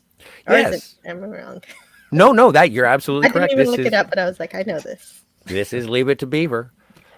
And they really hang on it for a while. They really enjoy showing us clips of Leave It to Beaver. They do. But Oh, no. But Leave It to Beaver? Never heard of it. you've never heard of Leave It to Beaver? Nope. Oh my heavens. Jerry Mathers played the beaver, the titular character in Leave It to Beaver. He was the son of a quintessentially 50s family. And I guess this wouldn't be a rerun. This would be first run. This can't be first run. 1961, Leave It to Beaver? Let me check. But anyway, watching Leave It to Beaver in the family room. I was just happy to know what I saw. Oh yeah, for sure. And so then we see his dad, and his dad is Horseplane. Oh, and sorry, Leave It to Beaver ran from October 4th, 1957 to June 20th, 1963. So yes, Leave It to Beaver would still be on television. And Canadian Spider-Man confirms that. Thanks. And so Cam's dad shows up and punches him in the arm, which becomes a running joke. Obviously, he's somewhat inebriated. But he says, "Be careful, your mother's looking for you, and she's on the warpath." And she looks like it, too. Well, she does. It takes a lot of effort to get that bouffant hairstyle of the early 60s. Apparently. And a lot of aluminum foil. A lot of aluminum foil. And Sam is bemused by what he's about to get in trouble for. Oh, it's an old Playboy. And Cheryl's mom, I'm going to keep calling her Cheryl's mom, but this is just their mom, says, well, the young girl in there looks rather fresh. So this is apparently something that one of the cleaning ladies has found, and it's one of several cleaning ladies who has run away because of how gross Cam is, or how he leaves his stuff. And so if we lose this one, he's going to be grounded for the year. I think that's kind of weird that, oh, I found something I don't like. I'm going to quit my job. What? That's just weird to me. But okay. Yeah. Maybe it's a 61, the morality of 1961. Oh no, pop culture. Heavens. Tony Dow died last month. He played Wally on Leave It to Beaver. I did not hear of Tony Dow's passing. Heavens. That's sad news. But think of all the entertainment that he gave us over the years. Fans of Leave It to Beaver know it the best. But after being scolded by Cheryl's mom, where don't you go anywhere, Cameron? Where's my kiss? And I think Sam is trying to pretend to be shorter than her. Well, to her, I think That's what it is. to her, he probably is shorter than her. Oh, and then also because of the, well, and exactly, yeah, in terms of the physicality of Cam to his mom, yeah, he would have been shorter, but it's just funny to see Sam have to mime it, or at least take the position of a shorter person. But she's upset that Cam's shirt has been ripped, and that is no doubt the result of the bullies. But as Sam goes past, stops in on Cheryl to have a conversation about the life that she is about to take up with Bobby. and where she's going and what she's doing and why. And it seems that she has a healthy admiration for John F. Kennedy. Well, he was the president at the time, wasn't he? Yes. Which we'll run into again, or at least Sam will run into again in terms of interacting with JFK. Oh, yeah, absolutely. Mm-hmm. Does that? Oh, and it is signed. Cheryl, thanks for making a difference. John F. Kennedy. Yep. So she got a signed photo of from Kennedy.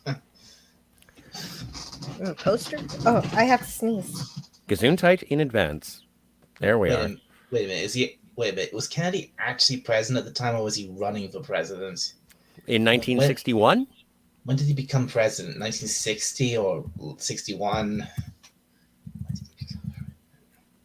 Let me see. Oh.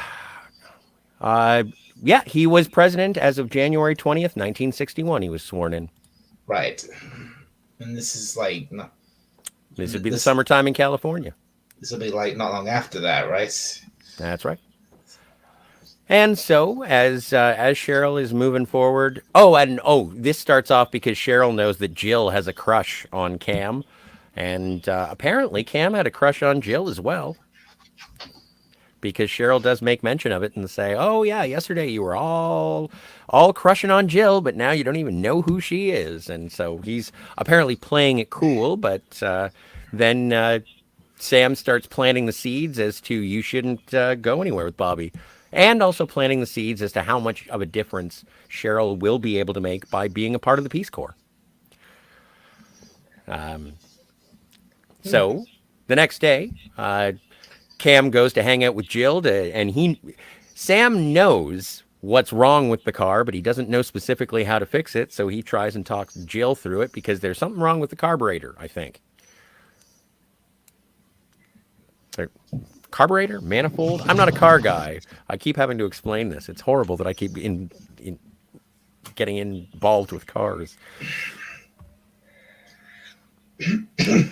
But they go and they fix it, and Jill is shown to be quite the grease monkey. Yeah, they say, I knew from the sound of the engine that the camshaft had a flat lobe, I didn't have the vaguest idea of where the camshaft was or how to remove it. And so this is Sam, because he should know these things, but his memory, his Swiss cheese memory, is failing him. And I think that after this... And this is the Momobile as well, is it not? And yes, then Sam leaves, and we get some classic Pervy Al. Yeah, the old man, the dirty old man part of the bingo is set here. Yep. So Al stops in to double check because there are wedding presents, bridal shower presents. And he says that he doesn't say that it's a bridal party. He says it's a lingerie party. Mm-hmm. Well, and he does also say that's something lovely that I'd like to see Tina not wearing. Or Tina would look great not wearing that, is what he says. Mm-hmm. And so Cheryl's mom leaves. I don't know. I've never been to a lingerie party, so it's like what exactly is going on? No idea. Dalek, have you ever been to a lingerie party? Oh my God. I've been to a bachelorette party. Those are fun, but this seems completely different.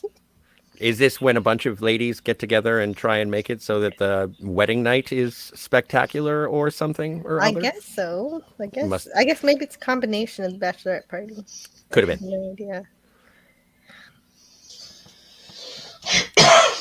And God damn it. Oh, no, you're fine.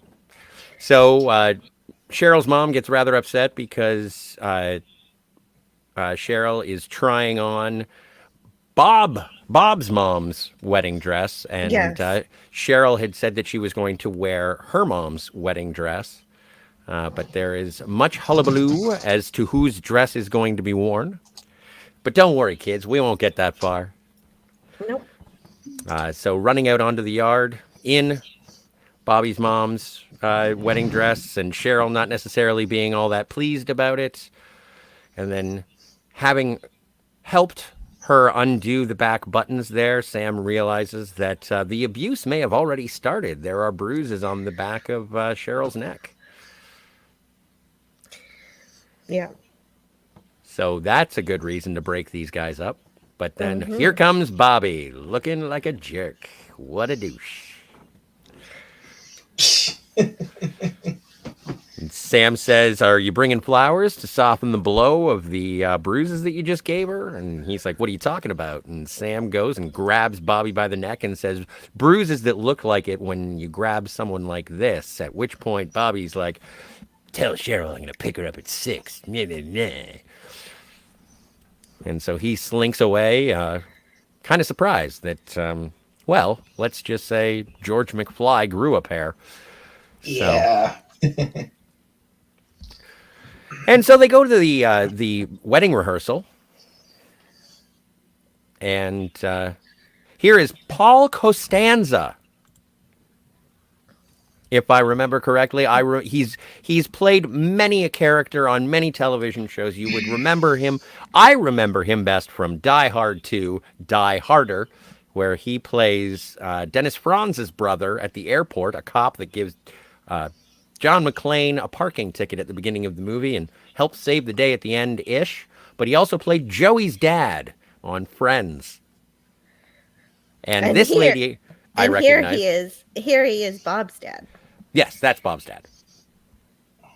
But he shows up, and he apparently has started celebrating early, which is code for he's tipsy.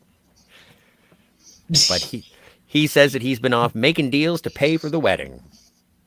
Which, I thought that was the job of the father of the bride, if Steve Martin movies have taught me anything. Anyway.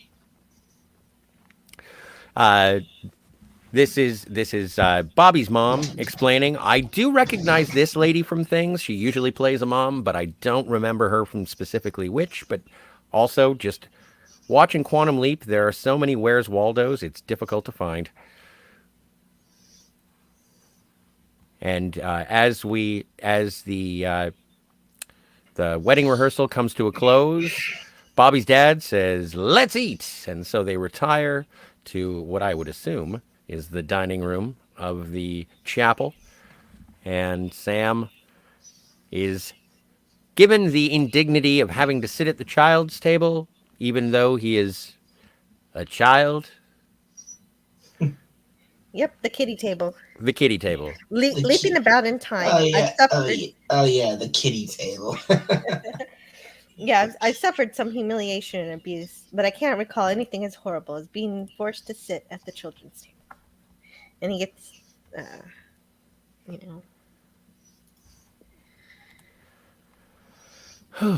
And yeah, that's a sober guy. He offers up a toast to the wine waiter. To the wine waiter, the most important person at the wedding. Yes.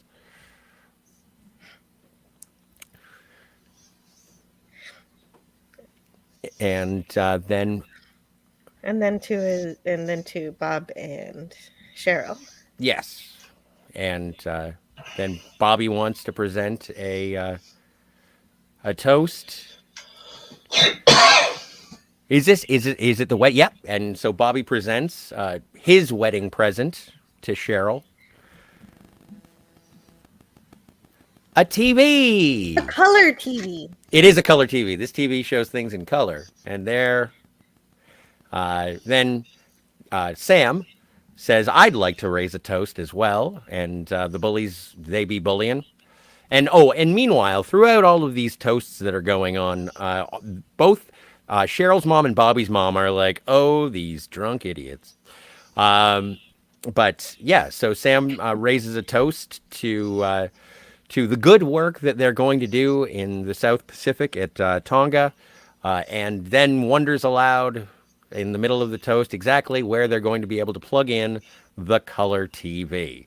Anyway, we do have a whole whackload of chats. Okay, we could. Yeah, I just switched slides so we could do that now before we see what's happening here. Cool. Anyway, Pop Culture Curator said, I'm so glad Bakula stayed away from the new show. The ratings are in the dumpster. Yeah, usually we start off with a sort of a recap as to what's going on with the new Quantum I Leap. heard about that. Did you watch it? No, that's it. Like I'm No. not, and it's so procedural and almost cop show that it doesn't even feel like Quantum Leap. So I'm having a blast just rewatching these. Me too. And Pop Culture Curator says, "Great! I hope you guys can visit my Gilligan's Island reviews when they start. I'm looking forward to those, dude." That'll be great to watch.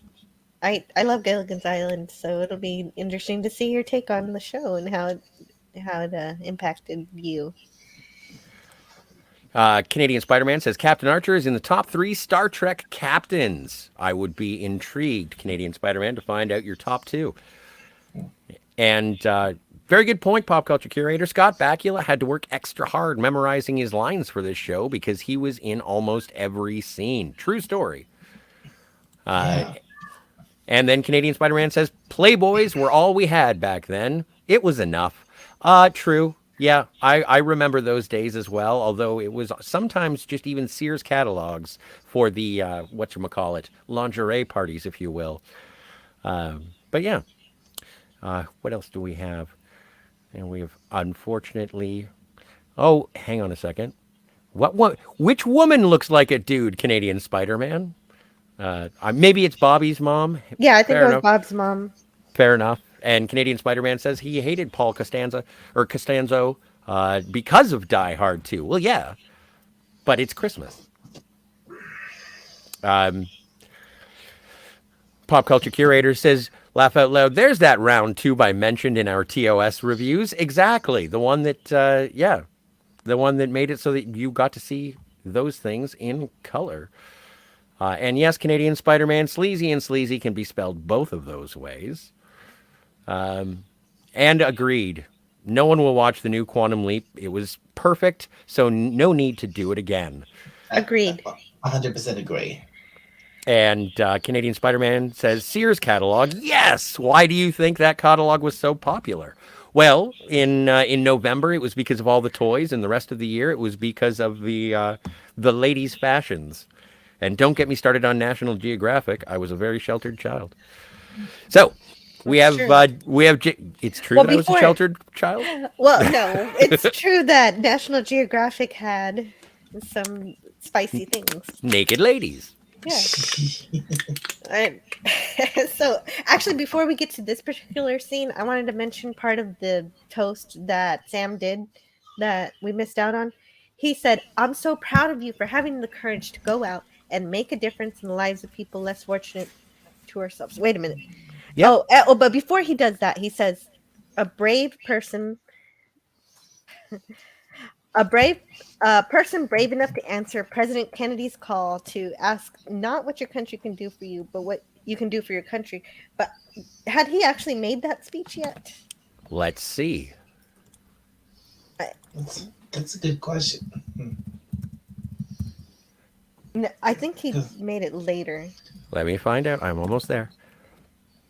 That was January 20th, 1961. So it was an inauguration day. So it would have already been said. Yeah. Oh, good. Okay, that's great. That was his inauguration speech, right? I mean, I knew it was a famous speech he did. What? Mm-hmm. Okay, great. Thank you. So it all works. We still have no firm anachronisms in this one. Good. Oh, not yet, but that's coming up. That's coming up. Yeah. We will. Out of nowhere. But anyway, so Jason Priestley, being a jerk, flings some pudding or something on Sam, and Al says, food fight. I love a good food fight. Maybe not now, though. Yeah, well, no one could hear him. Otherwise, it might have happened. That'd be cool, though.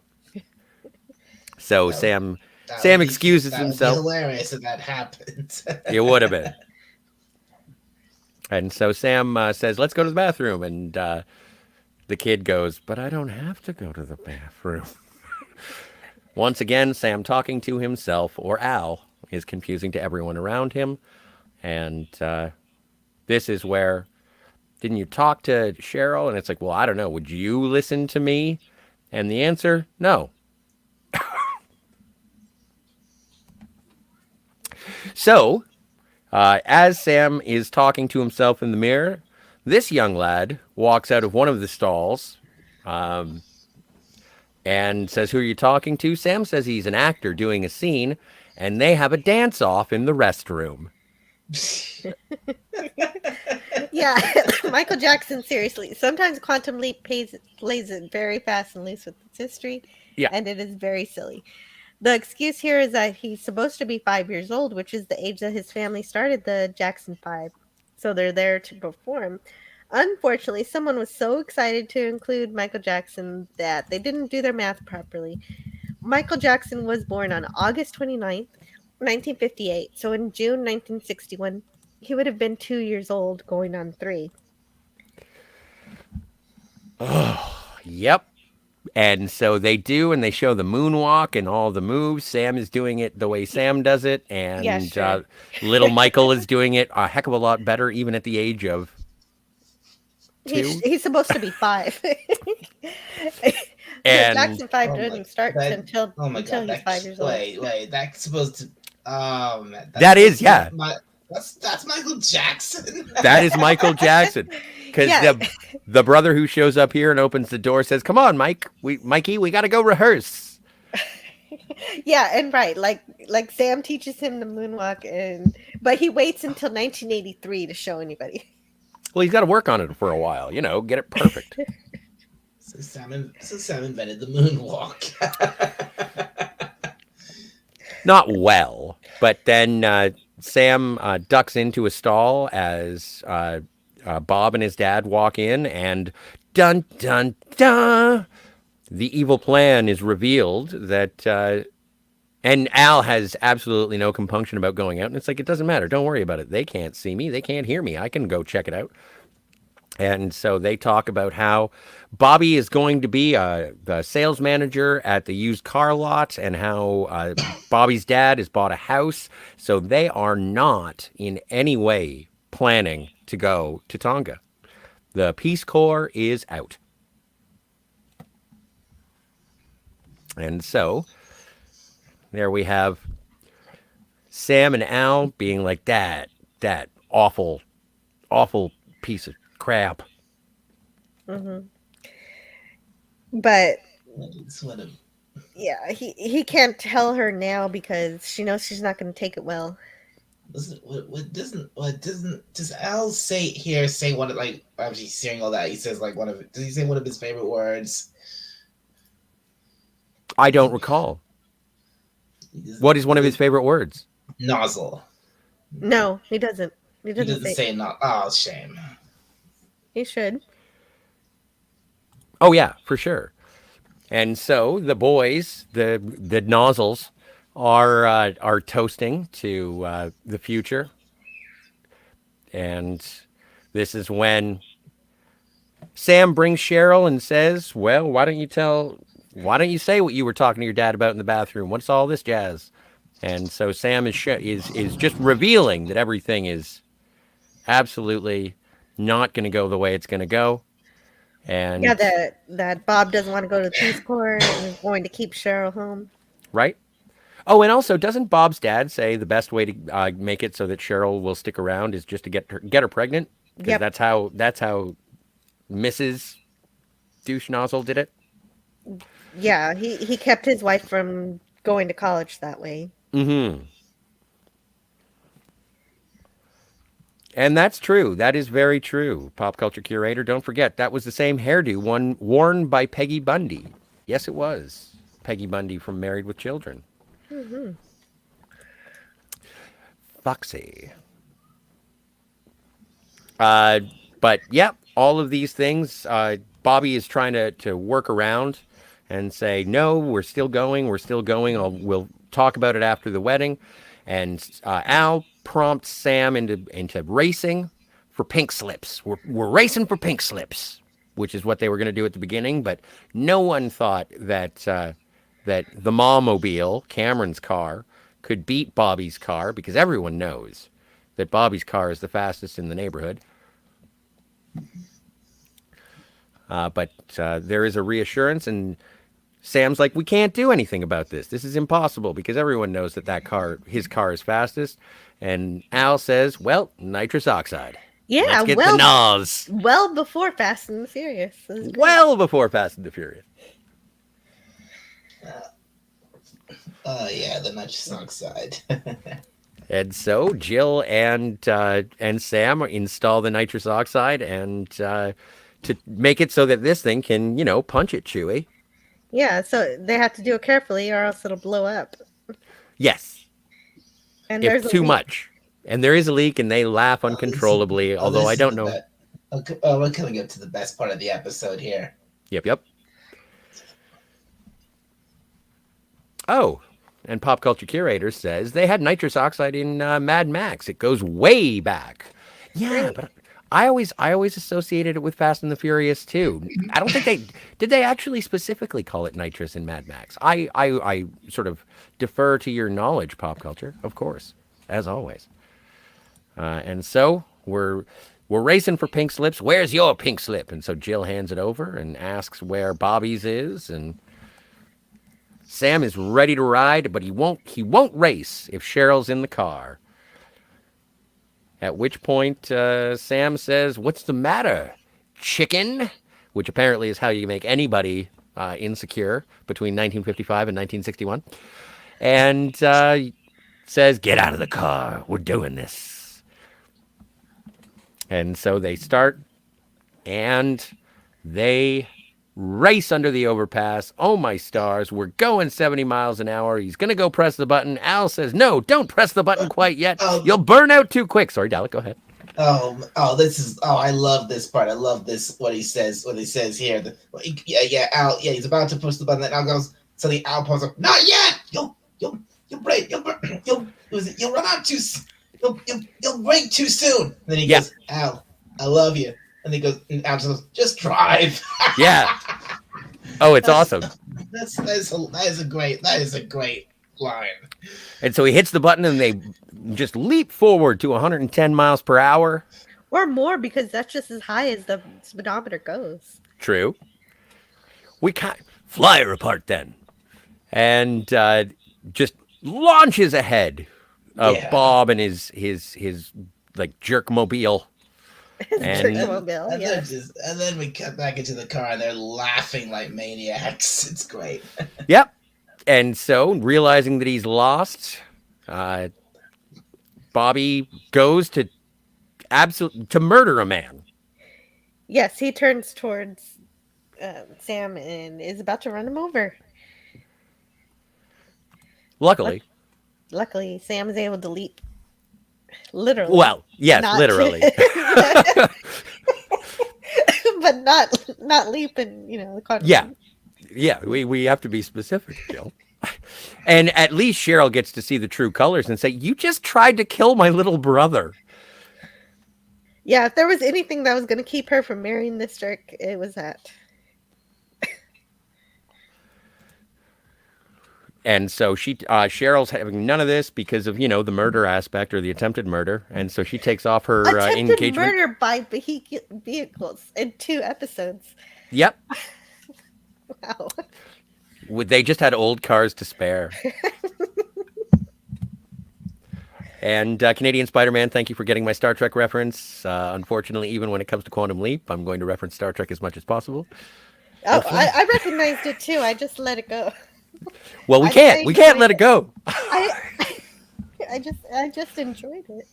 But okay, I did. And I can absolutely understand where you're coming from, Pop Culture Curator. Is this where Sam first does his spinning kick? No, I don't think there's just a punch, just a right cross. And when does he first do that? His spinning kick? I don't know. We haven't gotten there yet. Again, this is our first time watching in order, and so mine too. I have a bit of a Swiss cheese brain when it comes to Quantum Leap, so I'm sort of enjoying these for the first time, for the second time, if you will.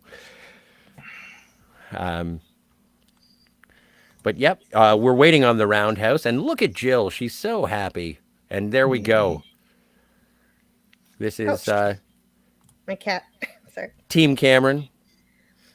And yes, Canadian Spider-Man vehicles kill many people. And as Superman said, statistically speaking, flying is a safe way to travel.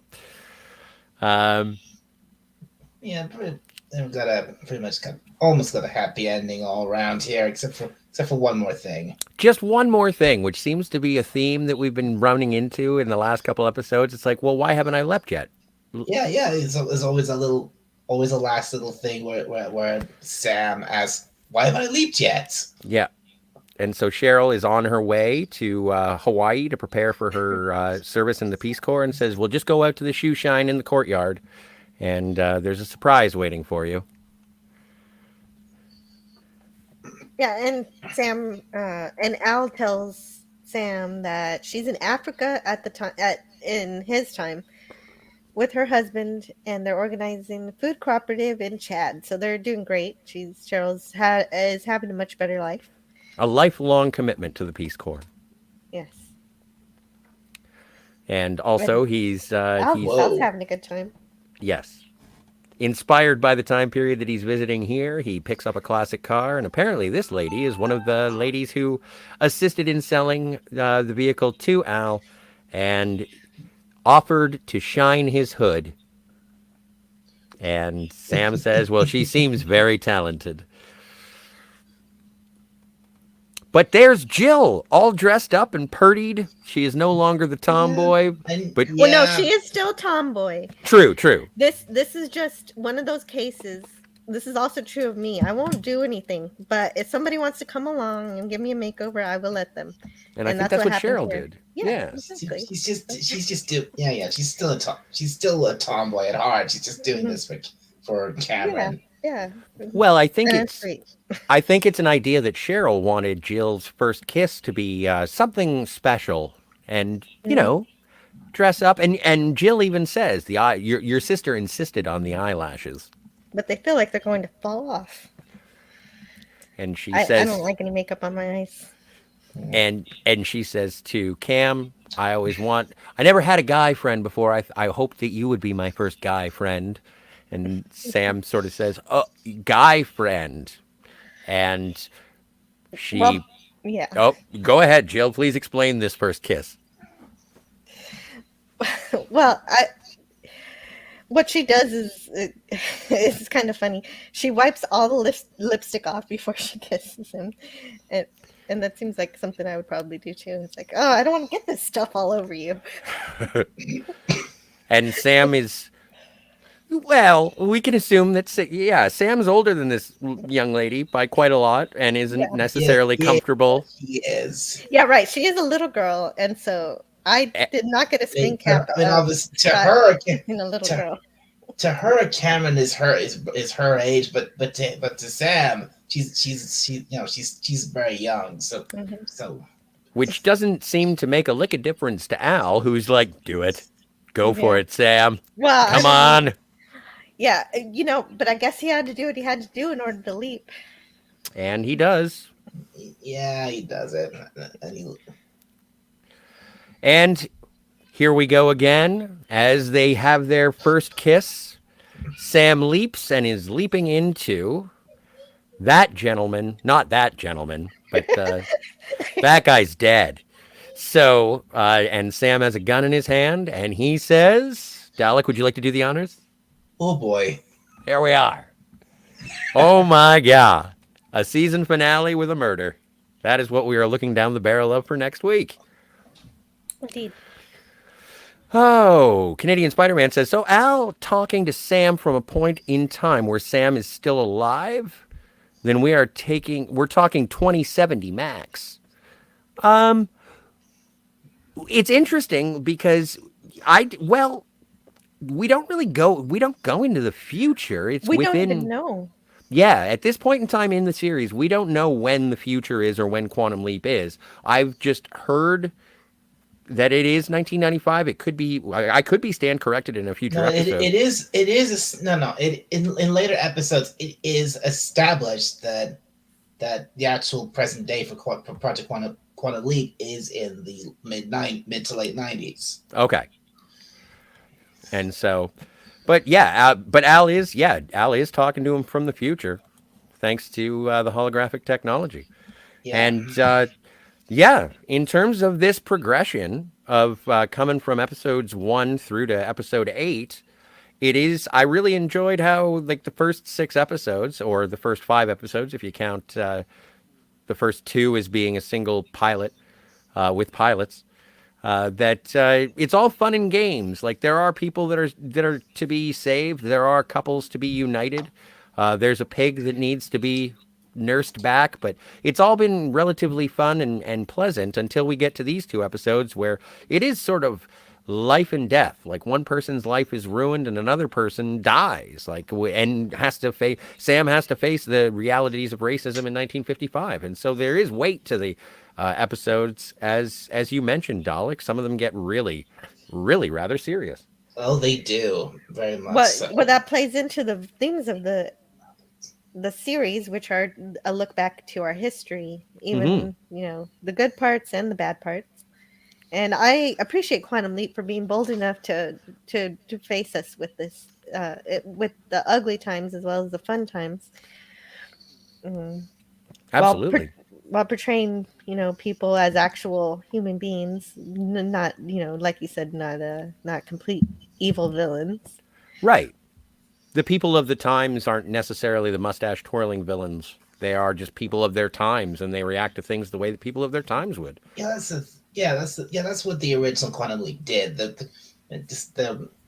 Despite the heavy themes, despite portraying the reality of how things were, and it was pretty, like for example in the last the Color of Truth episode, and other episodes very much like it. There's still the other side that they're not portraying them as, like you said, like as straight up villains. They're still people, despite how racist they are. Yeah. And even when we have more lighthearted episodes, like the last one was more lighthearted, but it still had themes like you said, about alcoholism and spousal abuse, and both of them had attempted murders in them. So Quantum Leap is starting to get a little more interesting, and I can't wait to see the last episode and season 2. Yes. I'm looking forward to that as well. Season 2 is, I think, in my opinion, season 2 is when the show really gets into its stride. Well, and if I remember correctly, the season premiere of season 2, we're going to have to deal with some temporal mechanics that are a little caca. Good. I've been waiting for some science fiction. We didn't get any science in these 2 episodes, just based on what we already know about the quantum leap experiment. The first episode of season 2, the opening scene of the first episode of season 2 is very interesting because it doesn't start with Sam. It starts with Al in the present at a trial and he's trying to prove to the judge. Al is there trying to prove that Sam is actually that trapped, stuck in the past, and he's trying to because basically this judge is threatening to shut down Project Quantum Leap, and if that happens, Sam will be left all alone. Right, and he might still be leaping, but he won't have any help. Yeah, he'll still be stuck in the past. He'll still be leaping, but he'll be completely on his own. Yeah, they touched on that in one of the previous episodes, but the threat wasn't there. So you're saying the threat is going to be bigger in season 2. So it's going to be super interesting, and I can't wait to get into it. Me too. And hello in the chat to LDG. I just want to say hi to LDG. I want to say hi to LDG as well. Thanks for being here, man. It's a pleasure to see you. Thank you. I've been catching your morning streams, and they're fantastic. Thanks for keeping Crowder alive while he wasn't on YouTube. Canadian Spider-Man says, thanks, Dalek. Mid-90s. Wow, I've missed a lot of Quantum Leap. Can't wait to see them here with you. I've hit the notification bell, the like button, and the subscribe button. That is a Fantasmagorium hat trick. Thank you so much, Canadian Spider-Man. And thank you thank you to everybody in the Great. chat, and thank you to everybody who's watching and lurking. We appreciate everybody. If you're checking this out on the rerun, comment below and let us know what you think of these episodes. But yeah, don't forget to do what Spidey does, and like, Yeah. subscribe, hit the bell so that you can join us for every Quantum Leap, and hopefully LDG. Hopefully you'll be able to join us too. That's awesome. Oh, and he's actually watching the new show as well. Oh wow, okay. I'd love to hear your thoughts on it. That would be interesting to have a conversation. LDG, same deal. If there are Quantum Leap fans who want to be a part of the show, let me know. You can reach me either at ScottyR37 on Twitter or at the Phantasmagoriums on Twitter as well, if you want to DM and be a part of the show. It's really exciting to be able to talk to people about Quantum Leap, and almost as exciting it is to be able to hang out with Jill and Pop Culture Curator when they do their Star Trek conversations. I get to be a part of that on Monday nights for the animated series over on Pop Culture Curator.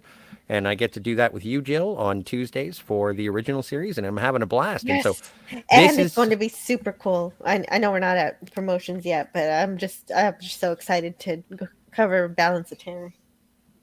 Yes, Balance of Terror is the next one up on our list, but we've done in production order. We've done the first, how many episodes of Star Trek? Oh, I think 7. Yeah, it's been awesome. And same deal. I think we're on episode 8 or 9. We're doing Once Upon a Planet next week on Pop Culture Curator's show. And thank you for being here, Pop Culture. It's fantastic that you're here, and appreciate everybody here. Oh, we've done 8 episodes, including the pilot. 8 episodes? Beautiful.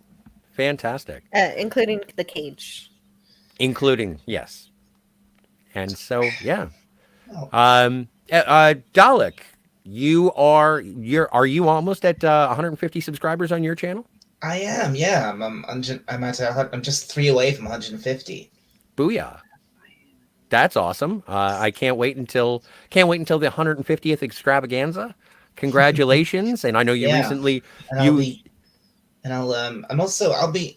actually be I'll be in another live stream on, I think, hopefully on Saturday, because I was in a live stream last night talking about movies from Studio Ghibli with Raquel. Raquel was doing a live stream last night. And I was on. Sorry, I'm getting tongue-tied. Oh, it's quite all right. It's quite all right. Yeah, I was on Raquel's channel talking about movies Raquel, from Studio Ghibli, and that's Raquel SSG, right? SSG, yeah. And so I was on with her talking about anime and mainly movies from Studio Ghibli. And on Saturday, I'll be on with her again, and we're gonna. Oh yeah, I think I saw Stephen Ransom there too. I lurked for a few minutes. Yeah, he was there. Or Stefan. Yeah, we're gonna watch before the stream. We're gonna watch a classic anime movie. We're gonna watch Ghost in the Shell. Oh wow. Yeah. That's awesome. And you're gonna discuss that movie afterwards? Yeah, we're gonna watch the movie, and then we're gonna go live and discuss it. Yeah.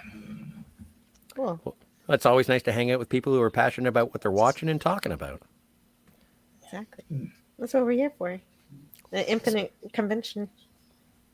The infinite diversity and infinite combinations. And also the constant online fan convention, of course, Jill. Where do people find your wicked awesome stuffs? Well, on my channel, which is of the same name you see here, Antiderivative Jill, I talk about science fiction. I've talked about Star Trek, the Orville, UFO, and I don't have any limits to what sci-fi I want to talk about, and I haven't run out of it yet, and I don't plan to anytime soon. Well, I hope you never do. Me too.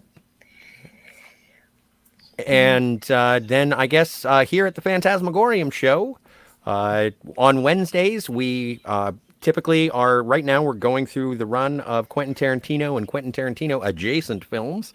And we're going to be we've talked about a whole bunch of them, but next up on our schedule is we're going to be talking about Natural Born Killers, directed by Oliver Stone and written by Quentin Tarantino. And I am scared of that movie, but I'm looking forward to seeing it finally, at last. It'll be brand new to me.